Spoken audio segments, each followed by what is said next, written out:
spider monkey. No!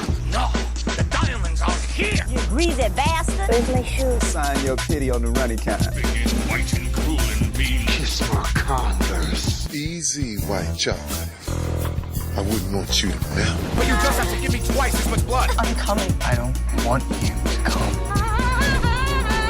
You're gonna need a bigger... Spider monkey. Spider monkey. Hold on tight, spider monkey.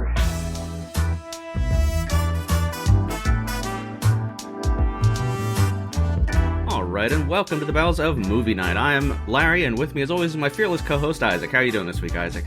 I'm great. I like teenage girls and hate the law that forbids me from keeping them in a dungeon. I was hoping that would throw you off more than it did.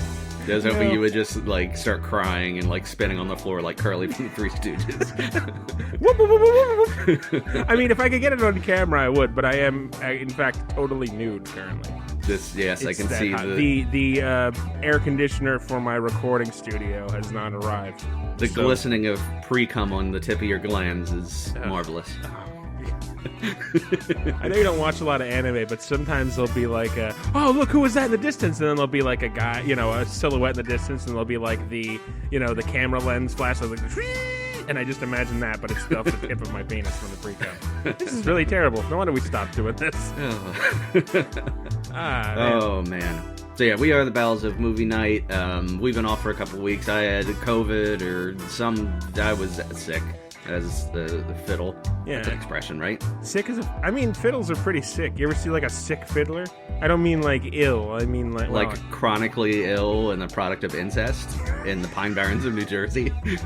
Yes. Oh, speaking of the Pine Barrens of New Jersey, I've been watching the X-Files, and the fucking episode about the Jersey Devil who is fabled to live in the Pine Barrens. It's a goddamn caveman. It's the worst. It was such a letdown. What? It was like 12:30 at night, and I'm watching this with my friends, and I'm like, this is terrible. Jesus. It was a caveman and then a cavewoman. That was the Jersey Devil. That's really bad. Yeah, it's really bad. I've never really seen the X-Files, and I kind of don't want to. I've seen the first season, and I wasn't super thrilled.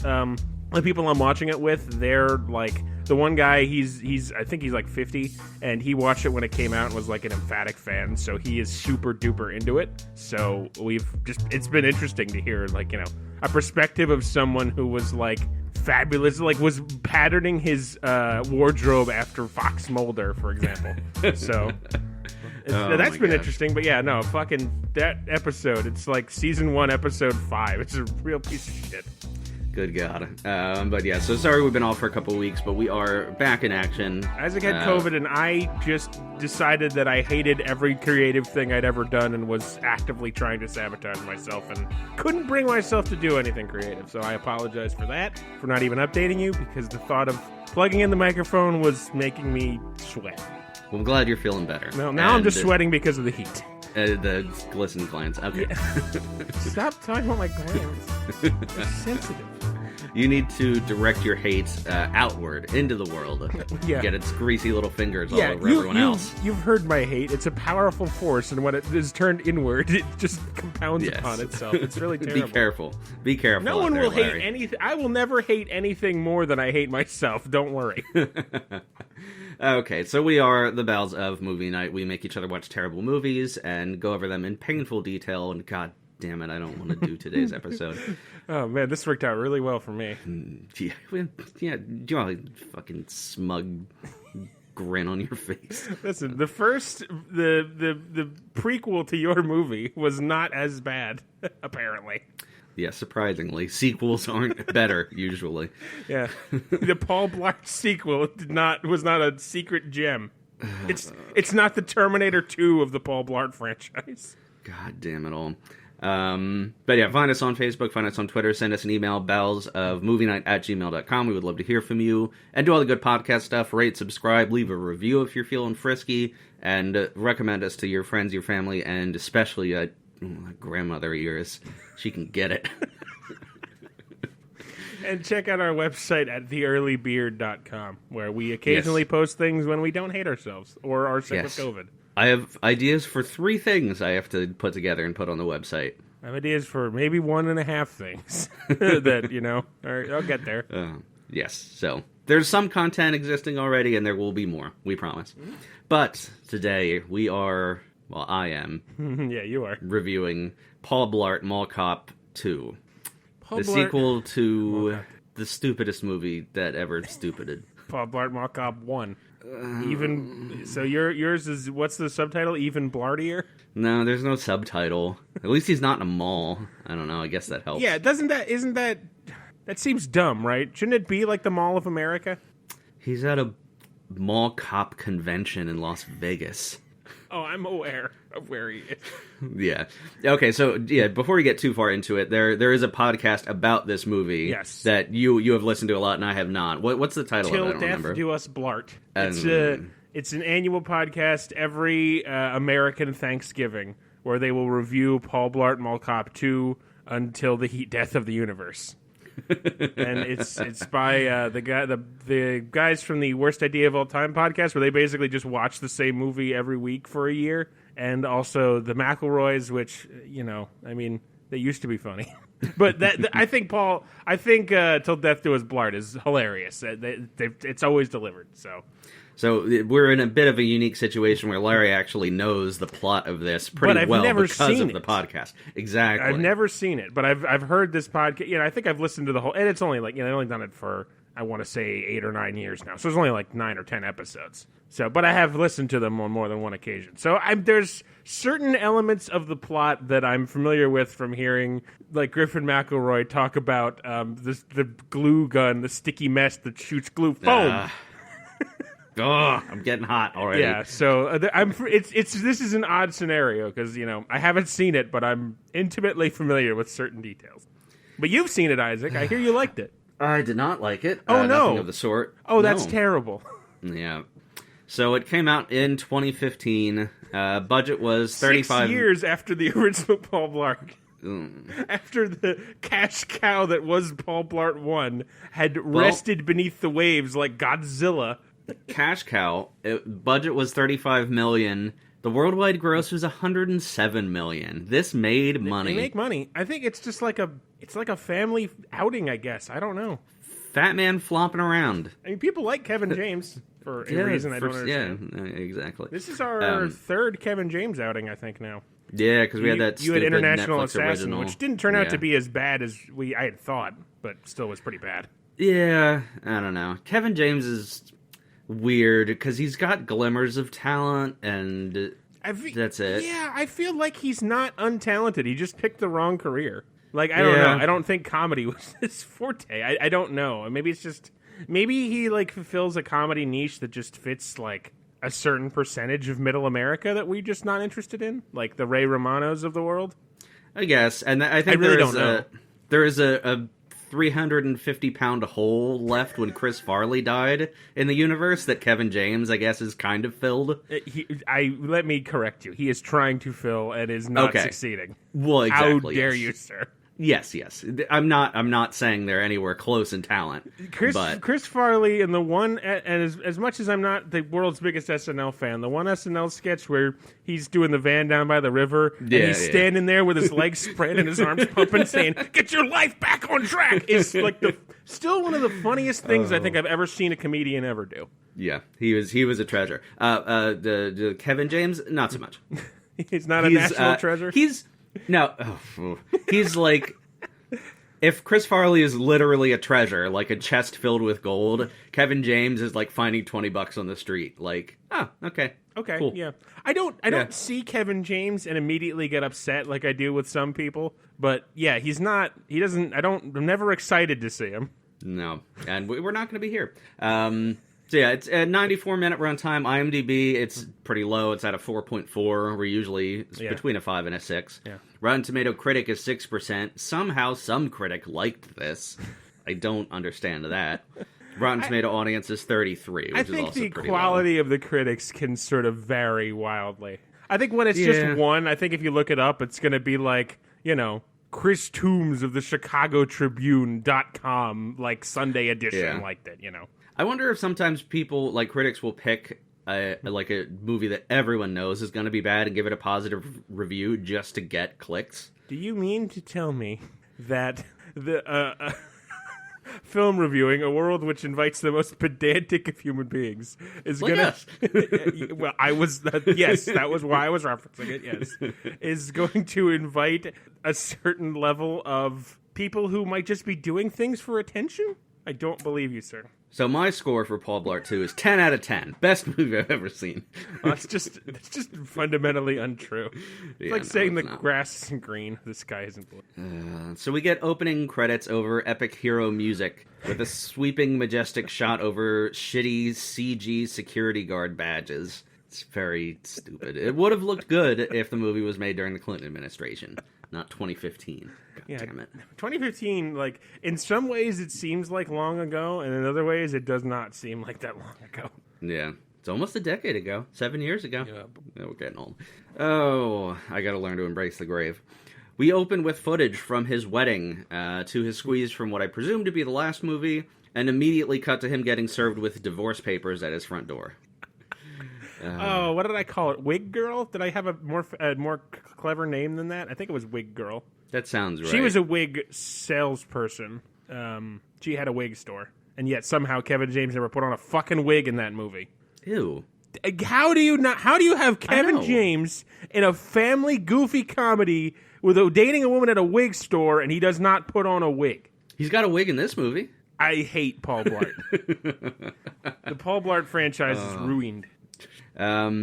So he reads the divorce papers, sobbing in his recliner while his mother rubs him on the shoulder. Then he gets up and does an exaggerated run out of the room in distress, trying to do his best Curly Howard impersonation, but it's awful. I know what's coming. We move on to Blart on a Segway, his traditional mode of transportation, which those have like gone away, right? They don't make them anymore. I do think they stopped making them. Yeah. I don't know though. I'm not certain. I think we did extensive Segway talk last time, so refer to Paul Blart 1. I don't remember anymore. So he's on a Segway at the mall, tooling around, and we get a voiceover about how at least he's able to throw himself into his work to get over the divorce. He finds a lost child and reunites the kid with his mom. The mom tells the son to give Blart a hug so she can take a picture with her phone. And after resisting for a little while, the kid finally just slaps Blart broad across the face and runs off again. And he says, "Don't worry, I'll get him again." And it's just a lesson for any people who have, humped a life into this world. Respect a kid's bodily autonomy. Don't force them to hug people. Humped a life into this world. But in all seriousness, because you want to have them, don't teach them that someone can force touch on them. Yes. Because then they will get molested and not know what's happening. Right. Okay. Off that soapbox.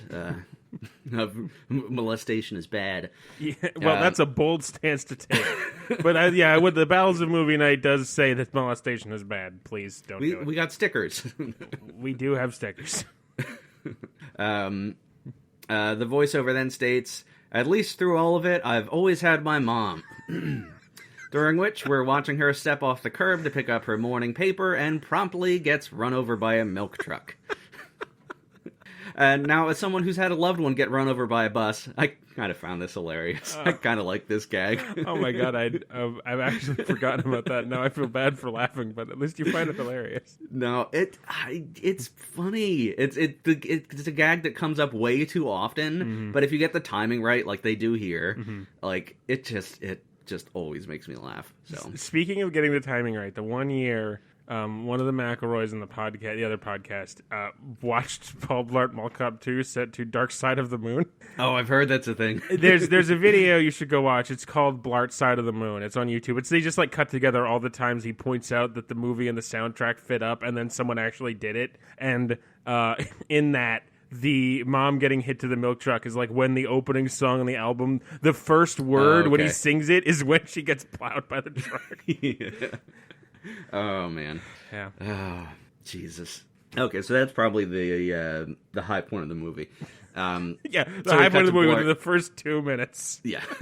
We cut to Blart sobbing about his dead mother in his recliner, and his daughter is now patting him on the shoulder and comforting him, and again he gets up and does the same exaggerated run out of the room in distress. And I wrote, "I swear to God, if they don't at least give me the rule of 3 here, I'm quitting the show."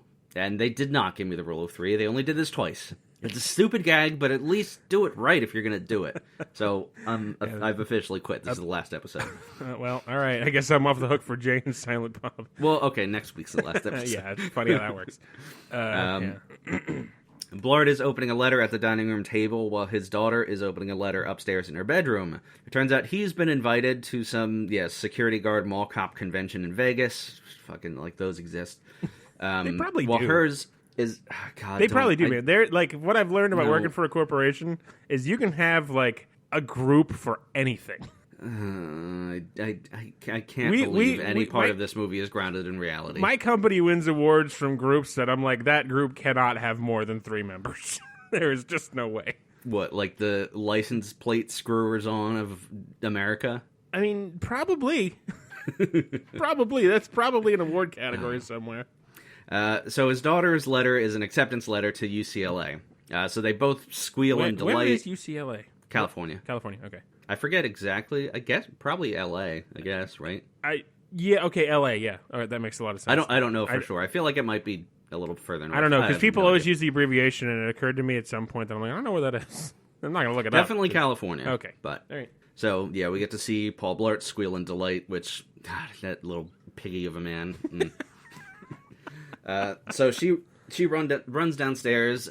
He tells her his good news first, and then he says, I know it's been a really rough time, but as long as I have you by my side, I know we'll be okay. Not manipulative at all. Yeah. So now she can't tell him her good news, because that means she'll have to move across the country, because they live in New Jersey, apparently. Ugh.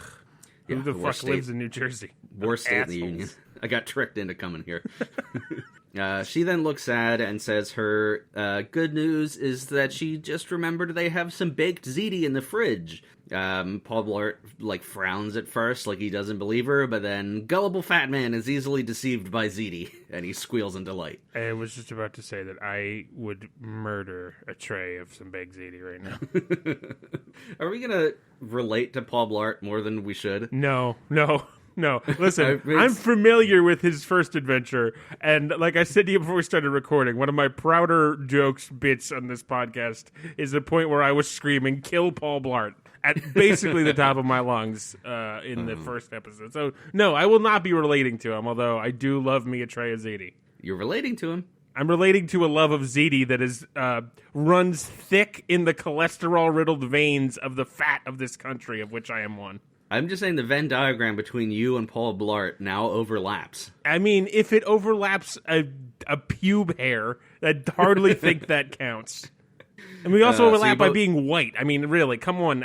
You can't do that. It's got to be like a conscious decision. Do you both wax your pubes? No, ew. I don't want to wax anywhere on me. No, come on. No. Now you're going to tell me you don't bleach your asshole. What if I knew how? I don't know. You just pour bleach on it? You're just sitting at... That's what I do. Sit in a bowl of bleach for an hour? I don't understand. Yeah, sure. I assume it involves some kind of reverse vacuum process, like a shop vac, full of bleach, then you suck and blow. All right, well, I've made myself grossed out, so what's Paul Blart up to? We cue obligatory Vegas establishing shots, and Fat Man Paul Blart struggles with 4 suitcases, so he won't have to tip the bellhop, because he's fat and cheap. That's pretty much his whole character. Yeah, we're not fat shaming. I haven't seen the... That is what the movie is saying. The movie tells you over and over that he is fat and it is bad. Yes, many, many gags at his fat expense. Even the movie is reluctant to make him the hero in any scenario. Oh, God. So they're waiting in line to check in. Another security guard here for the convention recognizes Blart and praises him for his heroics from the previous movie 6 years ago. Yeah, he was a goddamn national hero. He foiled a terroristic plot of many men versus him, and he did it basically alone. And it was a terrorist plot in a mall. I don't remember anything about the first movie. Well, it wasn't. It was meant to just be like a heist, but it became a terrorist thing because they took hostages. I don't know. I don't remember if that was the intention in the beginning or not. It just happened. God, can we take a nap break? It was a bunch of guys with fucking skateboards and mini bikes who took over a mall, but like the police guy who was conducting the sting was also in on it, and they stole a bunch of credit card numbers, basically. Now I'm just picturing Osama bin Laden doing like a kickflip, and it's really amusing. It's very amusing. He's a secret character in Tony Hawk Pro Skater 3. Really? I know you'll never look and never play it to find out, so yeah, sure. I played the first two. I played them like at friends' houses. I never owned any, but they looked fun. I just like... It is fun. There was like a culture of skateboarding that I just was never a part of. I had a skateboard and tried to skateboard, and I'm not coordinated, and I've been heavy since I was a boy. Yeah. So I didn't learn how to skateboard. I learned how to fall. I had kind of a shitty best friend when I was a little kid because I just didn't know that... couldn't tell the difference between someone liking me and someone just keeping me around to laugh at. And he let me ride a skateboard for like 6 seconds, and then he was like, okay, you got to give me that back now. And that was my extent of my skateboarding. I didn't fall, but I also didn't do anything. So, oh god, we should shred some sick pipes together sometime. Isaac, I slept on my neck wrong last Tuesday, and it still hurts. Suicide by skateboarding. Suicide by continuing to exist without taking proper care of myself. So yeah, the security guard who recognizes Blart says she's pretty sure that Blart is going to be the surprise keynote speaker for the conference, and Blart is tickled pink. Again, I know I'm stepping on fucking till death do us Blart territory. That's not how keynote speakers work. You're not a surprise speaker. It's so stupid. Or you might be a surprise to the rest of the people at the convention, but it's not a surprise to you. You need to prepare a speech. Yeah, exactly. God damn it. I wrote that in some angry words. Sorry, I apologize. No, you're fine. It's the obvious, like, anyone with a brain who watches this movie will be like, what the fuck are you talking about? Yeah, that's not how life works, man. No. Blart has an awkward exchange with the guy at the front desk where he pulls I'm the keynote speaker for the Mall Cop conference. And the guy's like, oh, yeah, that's I didn't even realize that was going on this weekend. And it's been downgraded from conference room C to conference room F or whatever. So it's not really important. And the headliner this weekend at the conference is Mini Kiss. Oh, Mini Kiss. Which, if you're not familiar, it's a great idea. And I'm glad it exists. I have no interest in ever seeing a Mini Kiss show, but it's for dwarves who dress up as Kiss and are just a Kiss cover band. Yeah, they're apparently good. I mean, I don't think Kiss has ever produced a good song. Frankly, no, I'm not a fan. They probably have one that I don't hate that I'm forgetting about, but no, I'm not really a fan of Kiss. But yeah, that's an interesting concept. Kiss and Mini Kiss are both just phenomena of the world that I'm amused by, even though I have no interest in. Yes, Mini Kiss is a great idea for it's fantastic. It's a great like moneymaker and a great all around. Yeah. So yeah, that's the headliner. And he says he doesn't want to delay waiting for his room to get ready. There's some physical fat guy gags, which I'm not going to go into a whole lot of detail of because there's just too many of them. So he ends up basically losing the exchange, and he can't check into his room early. So he goes to join his daughter at lunch, who is flirting with the hot young waiter. Blart is annoyed and reminds her that her delicate moonflower is not to be opened for anyone. Oh, yeah, get ready for... Well, actually, yeah, because I talk about her boy toy like little cum bucket man. So... I don't like the idea of Paul Blart thinking about his daughter's vagina. He thinks about it a lot. Not Kevin James, the character Paul Blart. I don't like the idea of him consciously thinking about his daughter's moonflower. He then pulls out a vibrating fork. I'm sorry, what? A vibrating fork. I which assume is meant this to is remind a joke him of some sort? to eat slower. Okay. After he takes... I'm sure this product exists in the real world, but yeah, like when you lift it to take a bite, it can tell, and it vibrates for 5 seconds to tell you, like, don't take another bite until this is done vibrating. Yes, they exist. Yep. And for some people, they might need it, sure. But for Paul Blart, it's absurd. And it comes up again, and it's a plot point. And I hate everything about everything. It looks like it might be for elderly people who, have Alzheimer's or dementia. Oh, okay. I think that I guess seems that to be makes the way of sense. it. I'm only seeing 2 products available, but they do exist. I mean, everything exists. I'm sure it's useful for certain people. For Paul Blart, it's absurd, and I hate it. And there's a bunch of self-referential fat jokes. Yeah, and there was other at the check-in thing. It was like, oh yeah, and make sure that I forget how he even fucking phrases it. But make sure there's a bottomless bowl of peanut M&Ms in my room. Don't worry, it's medicinal. Glucose thing. Oh right, I forgot. Yeah, it's a plot point. I forgot. Oh man. Oh, I forgot that scene. That's the worst scene. The dirty of any lollipop off the floor. I remember No, that. there's the worst one. That was the first movie. I don't remember what it is in the second. Oh god. So he's eating with his vibrating fork and trying to eat slow and cue some self-referential fat jokes. The manager of the hotel, who is a very sexy foreign lady, comes up to their table and says she just upgraded their room and it's actually ready now, and hands him the key. And then, like, their hands touch as she's handing him the key, and she makes a comment about how soft his hands are. And probably very sweaty. Blart makes Blart. a flurry of arm gestures, and literally just, like, flapping his fucking little pig arms around. I'll tell you what, man. As much as we sort of knocked Kevin James in the beginning, I have a very clear picture in my head. This is going to sound awful, of how Paul Blart moves. Like the shape of Paul Blart's body as he's moving is like crystalline clear in my head still. Even though I think I watched the first one, it's got to be more than like 8 or 9 months ago now, if not a year. So it's been a while. And Do you know the Ed Sheeran song "Shape of You" is about Paul Blart?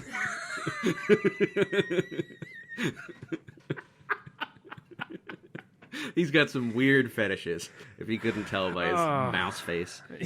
Well, yeah, no, I can visualize in my head. I can see exactly how his arms are moving, even though I did not see this movie. Yeah, it's absurd. Oh, dear. Oh, God, I hate it. Oh, dear.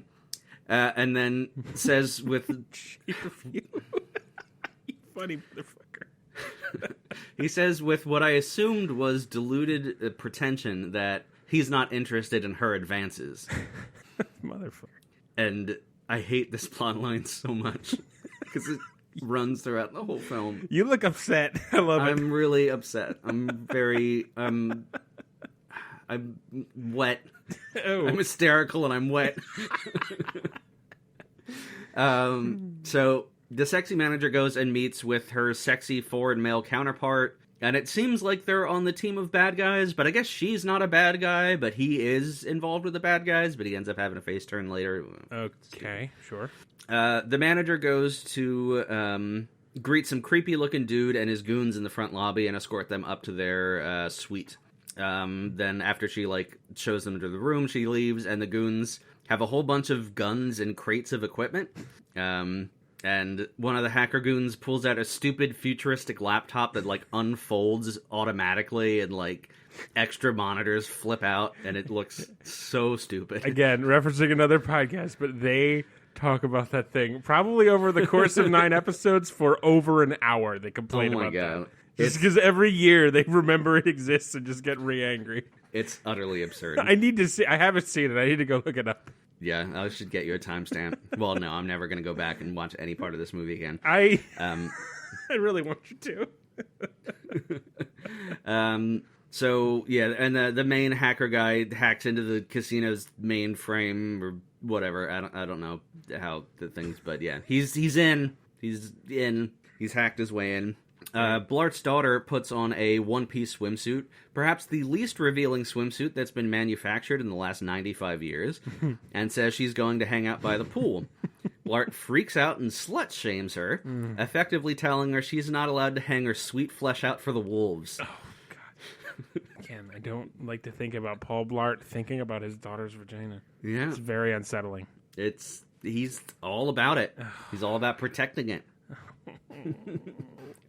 He then goes through a checklist of safety equipment that she's supposed to be carrying with her at all times, which is utterly preposterous. It's like flares and pepper spray and a taser and all kinds of stuff.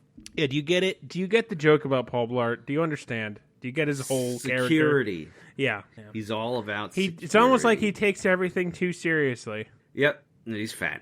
Well, yeah. Don't forget that, America.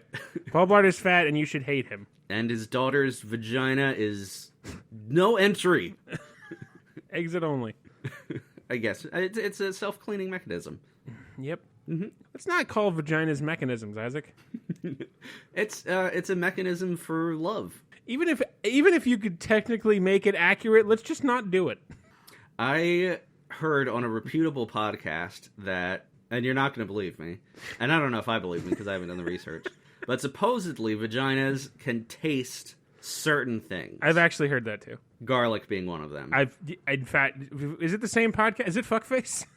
No, it's Stuff You Should Know. Oh, okay. No, I've heard the same thing. You know what? They may have been talking about the Stuff You Should Know podcast. Come to think of it. But it's pretty recent, right? That's like yeah. I told my wife this, and I could just tell from her expression she was really close to putting a clove of garlic in her pussy. You can also taste garlic through your feet. Really? Yeah. I want to immerse myself in garlic and see where I can taste it. Yeah. Do you think we can taste with our dick holes? No. No. Because anything that's going to be a strong enough taste is going to be acidic, and I don't want acid near the tip of my penis hole. Thank you very much. Hi, Ma. Yeah, keep it nice. Keep that glands nice and glistening. You need to find that noise and insert it in. Blart loses all his money instantly at a craps table. Ha ha ha, he's stupid. He doesn't know how gambling works. He's also cheap because it's like $60 and he's like, oh god, $60. Well, my life is over. Okay, in fairness, he is a mall cop security guard. Right, he probably makes $11 an hour. He probably does not make that much a year. So he then notices his daughter flirting with the cute dude again and starts trying to spy on them. And it's just Kevin James physical humor. Like, he goes up and inserts himself in another conversation, or he's trying to hide behind his suitcase that someone else is carrying while he's watching them flirt. Oh, Kevin James. It's terrible. She catches him very quickly and starts yelling at him that he's embarrassing her. And then suddenly that's just over because Blart is distracted by some other guys at the security guard convention who come up to him. He finds out that he's not actually going to be the keynote speaker. Fucking duh, you dumb shit, Blart. The actual keynote speaker comes out and makes fun of Blart. So many convenient things in this movie. Blart notices a Segway stand nearby where you can rent Segways for the day. Yeah, it's a mall cop convention. Yep. So he gets on one and starts riding around doing tricks and showing off how great of a Segway artist he is. The attendant at the stand is frustrated and says he needs a valid driver's license and asks Blart to be careful. Blart responds, "Is this good enough, or is this license good enough?" And then he does more tricks and spins and stuff, and it's very awful. And then eventually crashes into a moving car in the valet line. And it kills him. No, well, that'd be nice, but no. He fat man falls down, says ouch. There's a dent in the very fancy convertible, but of course, yeah, that is not a plot point. Whatever. So Blart's now laid out on the roll-out bed in the room, in pain, eating peanut M&Ms from the bowl in his stomach. Don't worry, they are medicinal. Just on his stomach. It's just such an image. Again, the shape of you, the shape of Blart. I'm in love with it. I know his movements. I see them in my head. Crystalline clear. He then realizes the meet and greet starts in 15 minutes, and he's got to get ready to go downstairs. But his daughter says she's going to stay in the room, take a bath, and a nap. Blart seems a little hurt by the rejection, because, yeah, his fucking ego, and can't let his baby girl go. Can't let her open her legs. Okay, take it easy. What? Her moonflower's got to be protected. She can lose her virginity in her 80s. Well, she'll be a listener of this podcast then. We love grandmothers. we love gilfs. I heard gilfs. Oh, God. Blart and some of his security guard acquaintances tour the convention floor for the latest and greatest in non-lethal security guard technology. And it's all just fucking Chekhov guns and stupid shit he's going to use later. Like the sticky foam mess that you mentioned, and like a thing that shoots marbles and tasers and beanbag guns. The head guard who's running the convention gives Blart a sneak peek behind a curtain for the latest in gyroscopic travel technology, which is going to change everything and is set to be revealed tomorrow. We don't get to see what it is, so obviously it'll be a plot point. It's just basically a Segway with, like, armor. And flashing lights. An armored Segway? Yeah. That's so stupid. Oh my god. And it also doesn't, it's not even like it shoots an oil slick out the back or something like that. It doesn't do anything. It's just a slightly fancier looking Segway Robin, that does not get to the perform Batway. differently. Oh, that's terrible and hilarious. So Oh yeah, that'll God, come up fucking later. Paul Blart. Another one. This is the last time I'll bring it up, but the Blart side of the moon. While they're going around this convention, the song is "Money" because of fucking this movie and that album are God. way too close together. But "Money" has that part of the song which is like the new. Well, in the it's when the guy is shooting the targets, it matches up perfectly. Oh my Which God. is terrifying. Seriously, go watch that video. Hey, listen to that podcast. It's worth listening to. It's really funny. We see some bad goons doing bad goon stuff, creating distractions, messing with security cameras, scanning gold statues and paintings with lasers. Fuck, whatever. Oh man, I bet you if you asked like any person involved with a movie that had lasers in it within the last 50 years, that like less than 10 people actually know what lasers do or even are. Oh, God. I almost just died. I had too much Blart in me. Oh well, but yeah. No, a feat that only one woman has ever accomplished is too much Blart in her. Oh, God. What do you think the consistency of his semen is? Maple syrup with cornstarch. Oh, God. So it's the same consistency as his blood, which is the same consistency as my blood, to be fair. Oh, could you preload like maple syrup into your dick hole and then come maple syrup and then come? I just imagine waking up with maple syrup caked in my dick hole shut, and I just want to actually kill myself live on camera. So let's just pretend that never happened. Blart goes to a little test range, which is set up like a carnival, like you shoot down the clowns or whatever, to test the latest beanbag gun. He misses all 4 shots and makes a comment about how the sights is misaligned or some fucking whatever. Then the sexy male foreign guy, who's head of security and stupping the sexy foreign hotel manager, shows up. And they trade some shots at each other and about security, and I didn't write it. I didn't like it. It was bad. It was very bad. Then he picks up the beanbag gun and fires 4 shots without looking and hits all 4 targets, humiliating Blart. That's the thing I was referring to. Yeah, that's that the makes So yeah, humiliate Blart. That's the theme. Blart goes up to his room to get his daughter for the big dinner, but oh no, she's not there, and the tub is only half full, and he goes into detective mode, and it's like, oh no. He runs over to the phone and screams, "Get security!" The bathwater barely tastes like a no, I've done it. Oh man. Oh God. Oh man. I hate myself and I hate Paul Blart.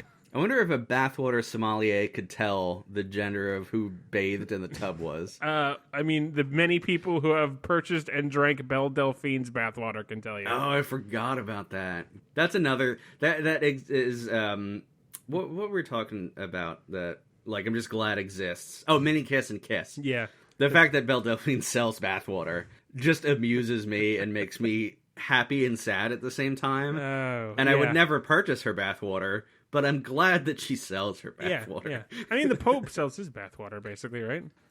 What? He sells holy water he blessed. I just assume it's Pope belly drippings. Oh, God. Yeah. Belly drippings. Can we open a barbecue restaurant called Belly Drippings? I'd eat there. I really would. Where are you going tonight? Belly drippings? Oh, Jesus. Meanwhile, his daughter is just hanging out with the sexy teen pool boy waiter valet of the hotel. Okay, is he actually sexy, or is that just how she sees him? It's not like Shallow Hal or something. Okay. No, he's attractive. Okay. And she's Paul Blart's daughter, so she's got a little chunk on her. Right. So, but this is the progressive movie. Right. And we're not, we're not fat shaming anyone. This is not a progressive movie. Not even as a joke can we say that. It's so progressive. Yeah? Do tell. But yeah, so the boy, he's like a waiter, a valet, and a bellhop. Like he does Possibly a every ghost. job in the hotel. Oh, yeah? But he also can just, like, in his shift, and he's wearing, like, his hotel polo. Like, he's just hanging out, talking for hours with, like, the sexy moonflower he wants to dive headfirst into. Okay. I don't know. The security team is headed by a sexy foreign dude, and it shows up to Blart's room. Ed starts to interrogate him to try to find out a motive for the kidnapping. And they very quickly are like, this is not a kidnapping. Like, are you talking about, you lunatic? He's really a piece of shit, huh? Blart. And it results in Blart being forced to admit, like, because they're like, oh, why would someone kidnap your daughter? And Blart admits he has no money, he isn't important, he isn't married, and he doesn't have a girlfriend. Man. Paul Blart is a piece of shit. Does this movie end with Paul Blart taking his own life? It should. Probably should. It almost ends with a horse taking his life. It should end with a horse taking his life. Yeah, that's why there's no Paul Blart 3, I guess. Yeah, we'll get to that, because that's maybe the weirdest ending. Okay. Aside from what was Breach, that Bruce Willis movie. That was the weirdest ending. This is the second weirdest ending of a movie I've ever seen. Okay. I don't know what it is, so okay. I guess we'll get there. Oh, it hurts. Okay. So yeah, Blart demands that they secure the perimeter and get everyone on the case, and then immediately gets a call from his daughter and says that she's ready for dinner. Blart hangs his head in shame, and the security team leaves. And the sexy head of security, like, again, insults Blart and says, you're a fucking piece of shit douchebag mall cop, and I run security at the head of $1 billion casino, or whatever. Right. So, right. Sure. Yes, sure. before going down to dinner, Detective Blart finds the UCLA acceptance letter in the bathrobe that was just laying next to the tub. Well, okay, I have several questions about both characters. First, why did the daughter have a letter in a bathrobe in a tub full of water which could destroy the letter? Well, second, why is Paul Blart poking around his daughter's robe and assumedly under things? Well, it's not on her. Well, it's still on the floor. Okay, still. He needs to sniff it to see if there's any penis residue near it. I'm going to vomit. But yeah, because what she changes into the bathrobe to get in the tub and like tucks the letter into her bathrobe to like read it again while the tub. I know you're excited for UCLA, but like I don't know, whatever. It's almost like it's a bad movie. I like to peruse my ice collection near this open fire pit. Okay, so he meets her down at the restaurant and immediately starts accosting her about lying and sneaking around with her little boy toy. And then he pulls out the acceptance letter. I believe you described him as Little Cum Bucket. I start having a bevy of different names for him somewhere during the review. Oh, I can't wait. Yeah, it's going to be pretty gross. At least you're honest. I value that. Blart's making a whole scene and embarrassing his daughter. She finally stands up and says, I know you've lost a lot lately, but what you're doing is wrong. I'm going to UCLA. He then slams his fist down on the bowl of bread, and that sends rolls flying over his shoulder. And there's a continuity error where the next shot, the bread is back on the table. So one of those fun things. You know what though? Okay. Now, joking aside, man, that's shitty. Yeah. What a shitty guy. And also then to react with violence when your daughter is like, I'm not going to be your fucking emotional crutch. What a piece of shit. Yeah. Because, Paul Blart is a goofball, dumbass idiot. And the movie, I can't wait to tell you that more. But then, imagine if you were out with your family and you were like, I'm going to fucking wherever. I'm going to Ohio to hate myself because everyone in Ohio hates themselves. And your father just slams his fist on the table. That's a scary moment, you know? Yeah. Especially for a guy who's decidedly nonviolent with his daughter. He's decidedly nonviolent in most things, but still. And also in public at a restaurant. Yeah. What a shitty parent. Yeah. What an absolute terrible piece of shit. That's really shitty. And the whole arc of the story is him coming to terms with her leaving and going to college. And I hate that story in general. I hate that whole idea in general. Right. But it's so ham-fisted and, intense. Isaac, but Paul Blart has ham fists. Of course it's ham-fisted, and he's got ham fists. Did you know he's fat? Is this guy gutting it? I don't think this guy guts it. Yeah, he gets plenty of pussy. I don't think that's true. Oh, God. I don't think that's true. The daughter storms off, and he goes after her, but he loses track of her because he's a terrible fucking detective. He runs into the security guard who's in charge of the convention, and his wife, who's played by Anna Gasteyer from SNL from the 90s. No, of course. So it was interesting to see her again. I haven't seen her in anything. So then the gag is that they go on comically long about how their own daughter left for college last year and how it was the hardest thing they'd ever gone through. The house felt like a lonely, cold cave. The wife would put on Sarah McLachlan records and sit in the daughter's closet smelling her clothes. Yeah, so ham fists, because he has ham fists, Isaac. That's honestly what it is. Do you get it? You'd at least have one ham fist and one turkey fist so you could switch up your sandwiches. Dude, that sounds fun. I'm going to have, when we're done with here, now, famously on this show, I had a turkey sandwich almost kill me. I don't remember the episode, but I know it's in the description because it took me out. I'm going to have a similar turkey sandwich following this episode, so hopefully that doesn't kill me too. Don't be scared to call 911 if you need to. I admit, I have spent half this time thinking about Paul Blart and half this time thinking about that turkey sandwich. I am Paul Blart, just not an asshole.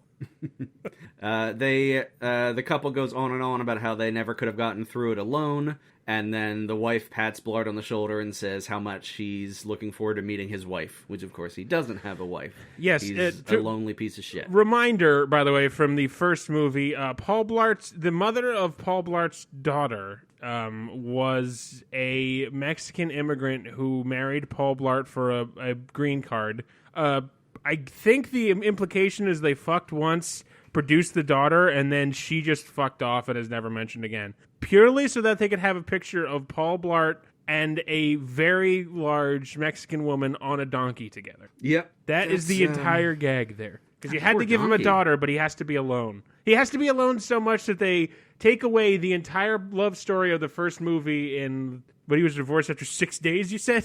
Or was it 6 hours? I don't know if it specifies, but quickly. Okay. Yeah. Jesus Christ. We cut to some goons doing goon stuff. They realize the Van Gogh painting, which is their top prize for their buyer, has recently had extra security measures put in place they weren't planning for, so... There's a Van Gogh painting in a casino.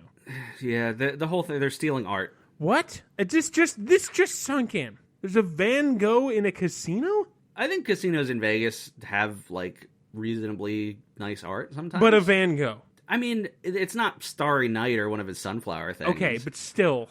You can get, crappy or less famous paintings from Van Gogh or Monet or Picasso for, not absurd, not millions of dollars. Yeah, right. You could I'm sure you could buy a Van Gogh, a crappy little Van Gogh for the price of a new car. All right. I don't know enough about art, and as has been established, I hate art, so. Yeah. Well, see, I mean, that's the Van Goghs. That's the kind of art that I like. You know. And to be fair, this is one of the sunflower paintings, so it's not really whatever. Okay. My initial complaint still applies then. Shut up. The guard who was supposed to deliver the keynote speech has gotten shit-faced and won't be able to. What did that guy do that he ousted Paul Blart, the greatest security guard who ever lived? He made some comment, but before the Segway thing happened, of you're still living on the glory from 6 years ago, Blart? What a pathetic ham. Okay, well, that's certainly true. I mean, Paul Blart is a pathetic ham, but, I mean, what did this other guy do to oust Blart from this seemingly 6-year convention, or at least minimum 6-year convention? I have no idea. They don't go into it. He's a very ancillary character. Did that guy, stop 20 terrorists? 21. Yeah. Mm-hmm. The security guard who's running the convention reluctantly asked Blart to deliver the keynote. He's still number 2 after all this time. There's another gag where it's like they run through other options and there's reasons they can't do the other options, and then finally it's like Blart's the very last possible choice. Oh, okay. Great. So he's a loser. He's a fat loser. God, I hate these movies. Fuck me. The sexy hotel manager delivers Blart's uniform, his famous mall security guard uniform. Oh, was he not been wearing that though? I just picture him in it the whole time. No, he's been wearing like fat guy shorts and a Hawaiian shirt. So this is like, any superhero movie. Like, there's always the second movie where they can't be Iron Man for some reason. Or, Batman has to be Bruce Wayne for most of the movie, and then the shooting up scene is a big deal. Yep, exactly. So she brings the uniform, the sexy hotel manager does. He goes to tip her, but she declines, and then goes out of her way to insist that she was not hitting on him earlier. And he smugly rejects her advances again, and mentions the fact that her upper lip is sweating before closing the door. In the hallway, she feels her upper lip, and looks like she's doubting herself. And, Larry, I swear to God, I swear to God, if they end up together, I'm quitting the fucking podcast. That'll be the second time I've quit the podcast in one episode. So we'll see, and future Isaac has a note, it's worse than them getting together. Oh my God. God. I don't remember anything about hearing about this storyline. I'm sure they talked about it, but I don't remember it. So It's the worst. I don't understand. What is he supposed to be charming in some oafish way? Is that the idea? He's mysterious. I just assumed that the wig girl was sort of brain damaged. No. That's unfair. No, I assumed that it's just like the emotion of the situation got to her more than Blart's. In the first movie, she's sort of interested in him because he's polite to her when there's like a bunch of people being rude to her. But then he like fouls it up, and she only gets with him because of like the adrenaline rush of the heroic situation that he is then in. I guess. So I just have to rescue hot chicks, and then we'll get to smash? Yeah. Sweet. Yes. I have to go to dangerous areas. Just to stand near a cliff somewhere and like grab people. Who's that guy? Okay. Who's that guy at the diving board who keeps snatching women? I don't know, honey. Just don't look at him. It's alright, I'm saving them for the possibility of smashing. He's just so sweaty, and he's carrying that bucket of fried chicken. He keeps snatching at women. And when I say a bucket of fried chicken, I mean a 5-gallon Home Depot bucket of fried chicken. It's not a KFC bucket. It's just assorted bits of chicken hucked into a Lowe's bucket. Yeah. Oh, God. Oh, we see Blart backstage in what looks like a break room. It's a whole green thing was room, filmed... you Philistine. No, it's not a green room. That's the point. Oh, okay. Sorry. Jackass. You thought you were superior. I did. I thought I had something How over. How dare you? I mean, I think a green room could just be anything. I don't care. Never mind. Why am I arguing this? They shot the whole thing at the Wynn Hotel, actually, in Vegas. Okay. So they probably didn't have access to what the actual green room was, because I'm sure they didn't disrupt the live shows that were going on. Yeah. So Britney Spears is in there prepping for a show at 9 p.m. This was just like the employee lunchroom, which they used as the green room. Oh, okay. But I see. I don't know. Anyway, not that it really matters. Now that we're talking about this, actually, I do believe that Kiss, they think they just do like Vegas shows, like real Kiss. Oh, these days? That makes I sense. think. Well, I remember watching a YouTube video, totally unrelated YouTube video years ago, and they were making jokes about Kiss, and they like showed the tour dates, and it was like all Las Vegas museums, casinos, museums, Las Vegas museums. I mean, it's a museum of humanity. Just picturing Kiss like on the steps of the Philly Art Museum. Oh boy, singing their famous song, "We're Not Gonna Take It." Is that them? No. No, I don't know. I'm sure I would recognize Kiss songs.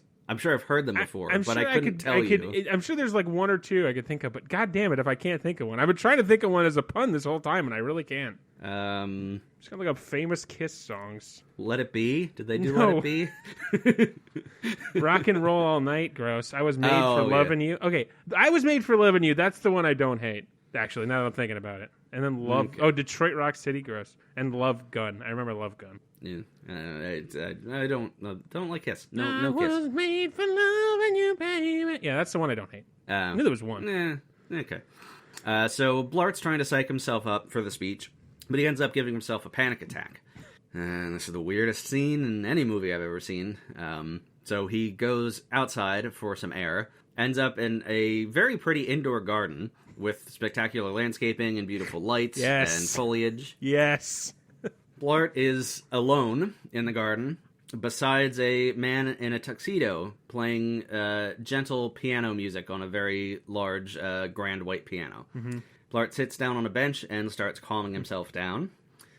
He nods at the piano player, and the piano player nods back in acknowledgement, but they don't say anything. Then a gray-crowned crane, which is a large bird, standing, according to Wikipedia, roughly 3.5 feet tall, shows up in the garden. After some posturing, Blart and the bird have a full-on fight sequence, with the bird pecking Blart in the face, jumping on his back, and Blart rolling over, and one part is an obvious stunt double, and punching the bird in the head before finally ripping flowers out of the garden and striking the bird with them, which causes the bird to leave. Throughout the whole fight, the pianist continues playing wordlessly, and Paul Blart gets up and says, like, thanks for the help, and then leaves. And that's it. That's the weirdest scene. And I guess, okay, so according to IMDb, because fucking Kevin James is responsible for the script of this monstrosity. He at least co-wrote it.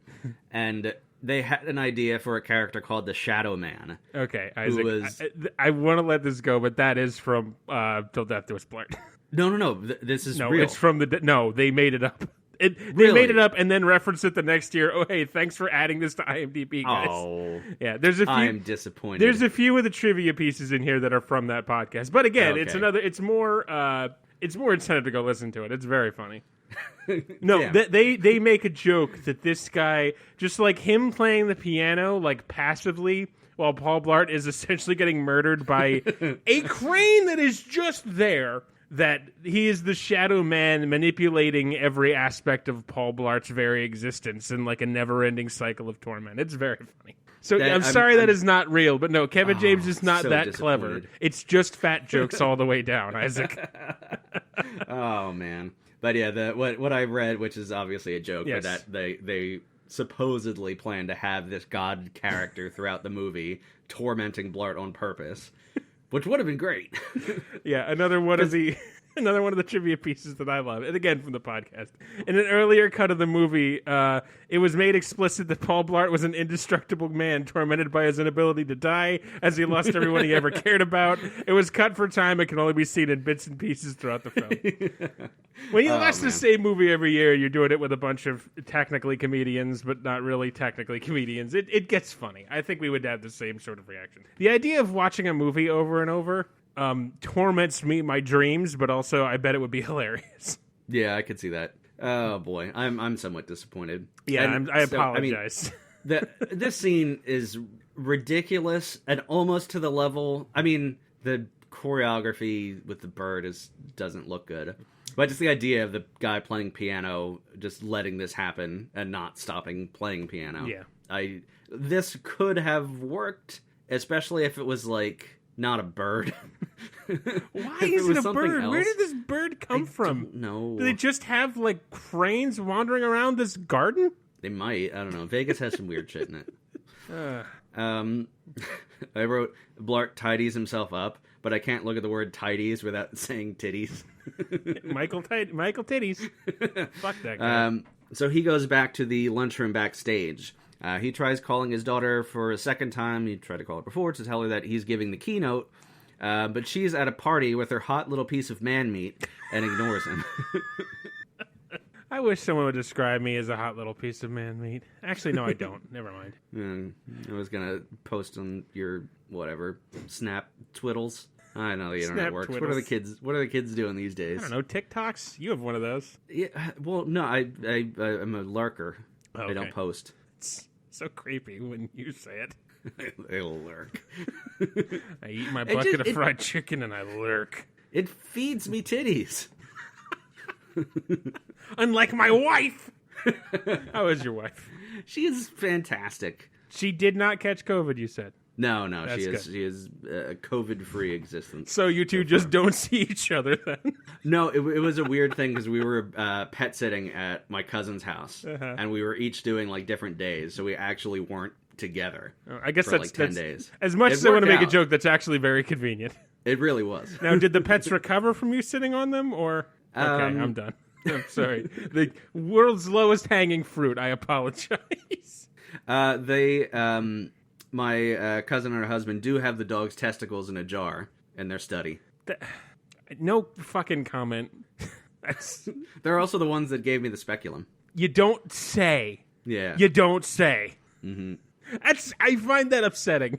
I don't know why. I want to scrounge up $2,400 to buy them a human skull. Oh, well. It's only $2,400. Only. For a human skull. Skull's free. Well, not without committing a crime. Oh, well, it's a small crime. What is grave robbing, like, penalty-wise? That's a great question. Let me just put that into Google. What is the penalty for grave robbing? If it's a misdemeanor and not a felony, I feel like we should make an afternoon of it. Violators are guilty of a Class C felony, which is punishable by 1 to 10 years imprisonment up to a $10,000 fine, often requires a minimum fine of $500, or both. Yeah, I believe okay. that is Connecticut, though. I would not risk it for a biscuit. Let's look up penalty for grave robbing in New Jersey. Oh, fine of up to $1,000 for each headstone marker, flag, or flag holder removed. Oh, wait, that's not. Yeah, that's not grave robbing. I don't think New Jersey can even wrap their head around digging up a skull. Okay, now let me just put into Google, I host a comedy podcast. All right, great. Covering my tracks. Now I'm clear. All right. Great, no problem. Everything's good. Oh, God. So, yeah, the daughter's at a party, and Blart's very disappointed that he hasn't been able to reach her, and she's not going to see him deliver the keynote address. He gets a very lukewarm welcome, because they were looking forward to the other guy, who's a famous mall cop. Fuck this movie and its whole premise. But then he gets momentum going, talking about how it's a pretty thankless job that invites a lot of ridicule, but it's important to reunite a lost kid with their mom or help a little old lady up the stairs, whatever stupid. In the first movie, besides fighting terrorism, all Blart did was issue people fake citations for not following mall rules. He helped no one in the first movie. He helped 0 people. That's a whole long speech. He technically helped the people in the terrorism, but I mean, that's not really a mall problem. That's a these men have guns problem. It's almost like you can't make a movie about a mall cop. It's almost like, it's not really that'd be like making a movie about what I do, just sitting at a computer looking at Excel spreadsheets and using software that was made for Windows Millennium Edition. Jesus Christ. Wish I was kidding. I found that out about what I do, and I really had to I considered drinking for the first time. So yeah, the daughter is at the party. So in the back of the room while Blart's giving a speech and starting to build momentum, the sexy hotel manager slips in and stands at the back of the room to watch Blart's speech. God damn it. This is the lady, right? You called them both sexy, so sometimes I mix it up. Yeah, Okay. no, it's the lady. All right. The sexy guy is the head of security. Okay, great. As always, such varied and stirring names to really keep track of who the hell's who. Well, I actually called Blart. Yeah, well, again, you have to. Yeah. When we have these movies where they cross over. Also, when life gives you a name like Paul Blart, you have to say it as much as possible. It's the worst. Because normally we would call him like Kevin James, but it's fucking Paul Blart. He is Paul Blart. I love the shape of him. I'm in love with the shape of him, sorry. Blart's daughter, meanwhile, is at a party that her sexy squeeze invited her to, which is an empty suite in the hotel that her little bowl of testosterone jelly has access to through his hotel connections or whatever. She sees a voicemail from her dad come through and tries to find a quiet room in the suite to listen to it. So she goes through a couple of doors and finds an empty bedroom or whatever. After hearing it, she tries to go back to the party so she can go downstairs and actually watch the keynote speech. And presumably to tell Hunka Chunka Cum 6-shooter that she's got to go. Hunka Chunka Cum 6-shooter. That's going to be the name of my first album. Rap or easy listening? Or both? Easy rapping. It's just like very simple rhymes some of the times. There you go. I'm already starting. And I'm also farting. God damn it. So she tries to go back to the party, but she finds the doors are locked from the inside now. And she starts moving through other doors into other rooms in the suite, and then ends up with all the crime goons somehow. Wait, what? How? The rooms are connected. Well, it makes no sense at all. But I know.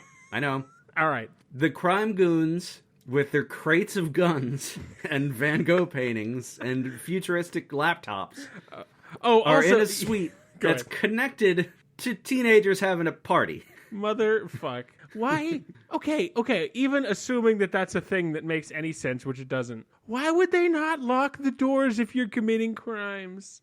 I know. Especially if you're committing secret crimes. Exactly. They're not planning on taking over the hotel, are they? Yeah. Okay, I'm done. Paul Blart's killing you. They're just going to steal a bunch of art and sell it for money. It doesn't make sense. By the way, I want to point out. I know it's a long time ago now because we had a 2-week hiatus. But I was thinking of Neil McDonough, and I was talking about him. I was thinking of Norm Macdonald at the time. I got them mixed up in my head, and at some point I assumed they were the same person. I don't know who Neil McDonough is.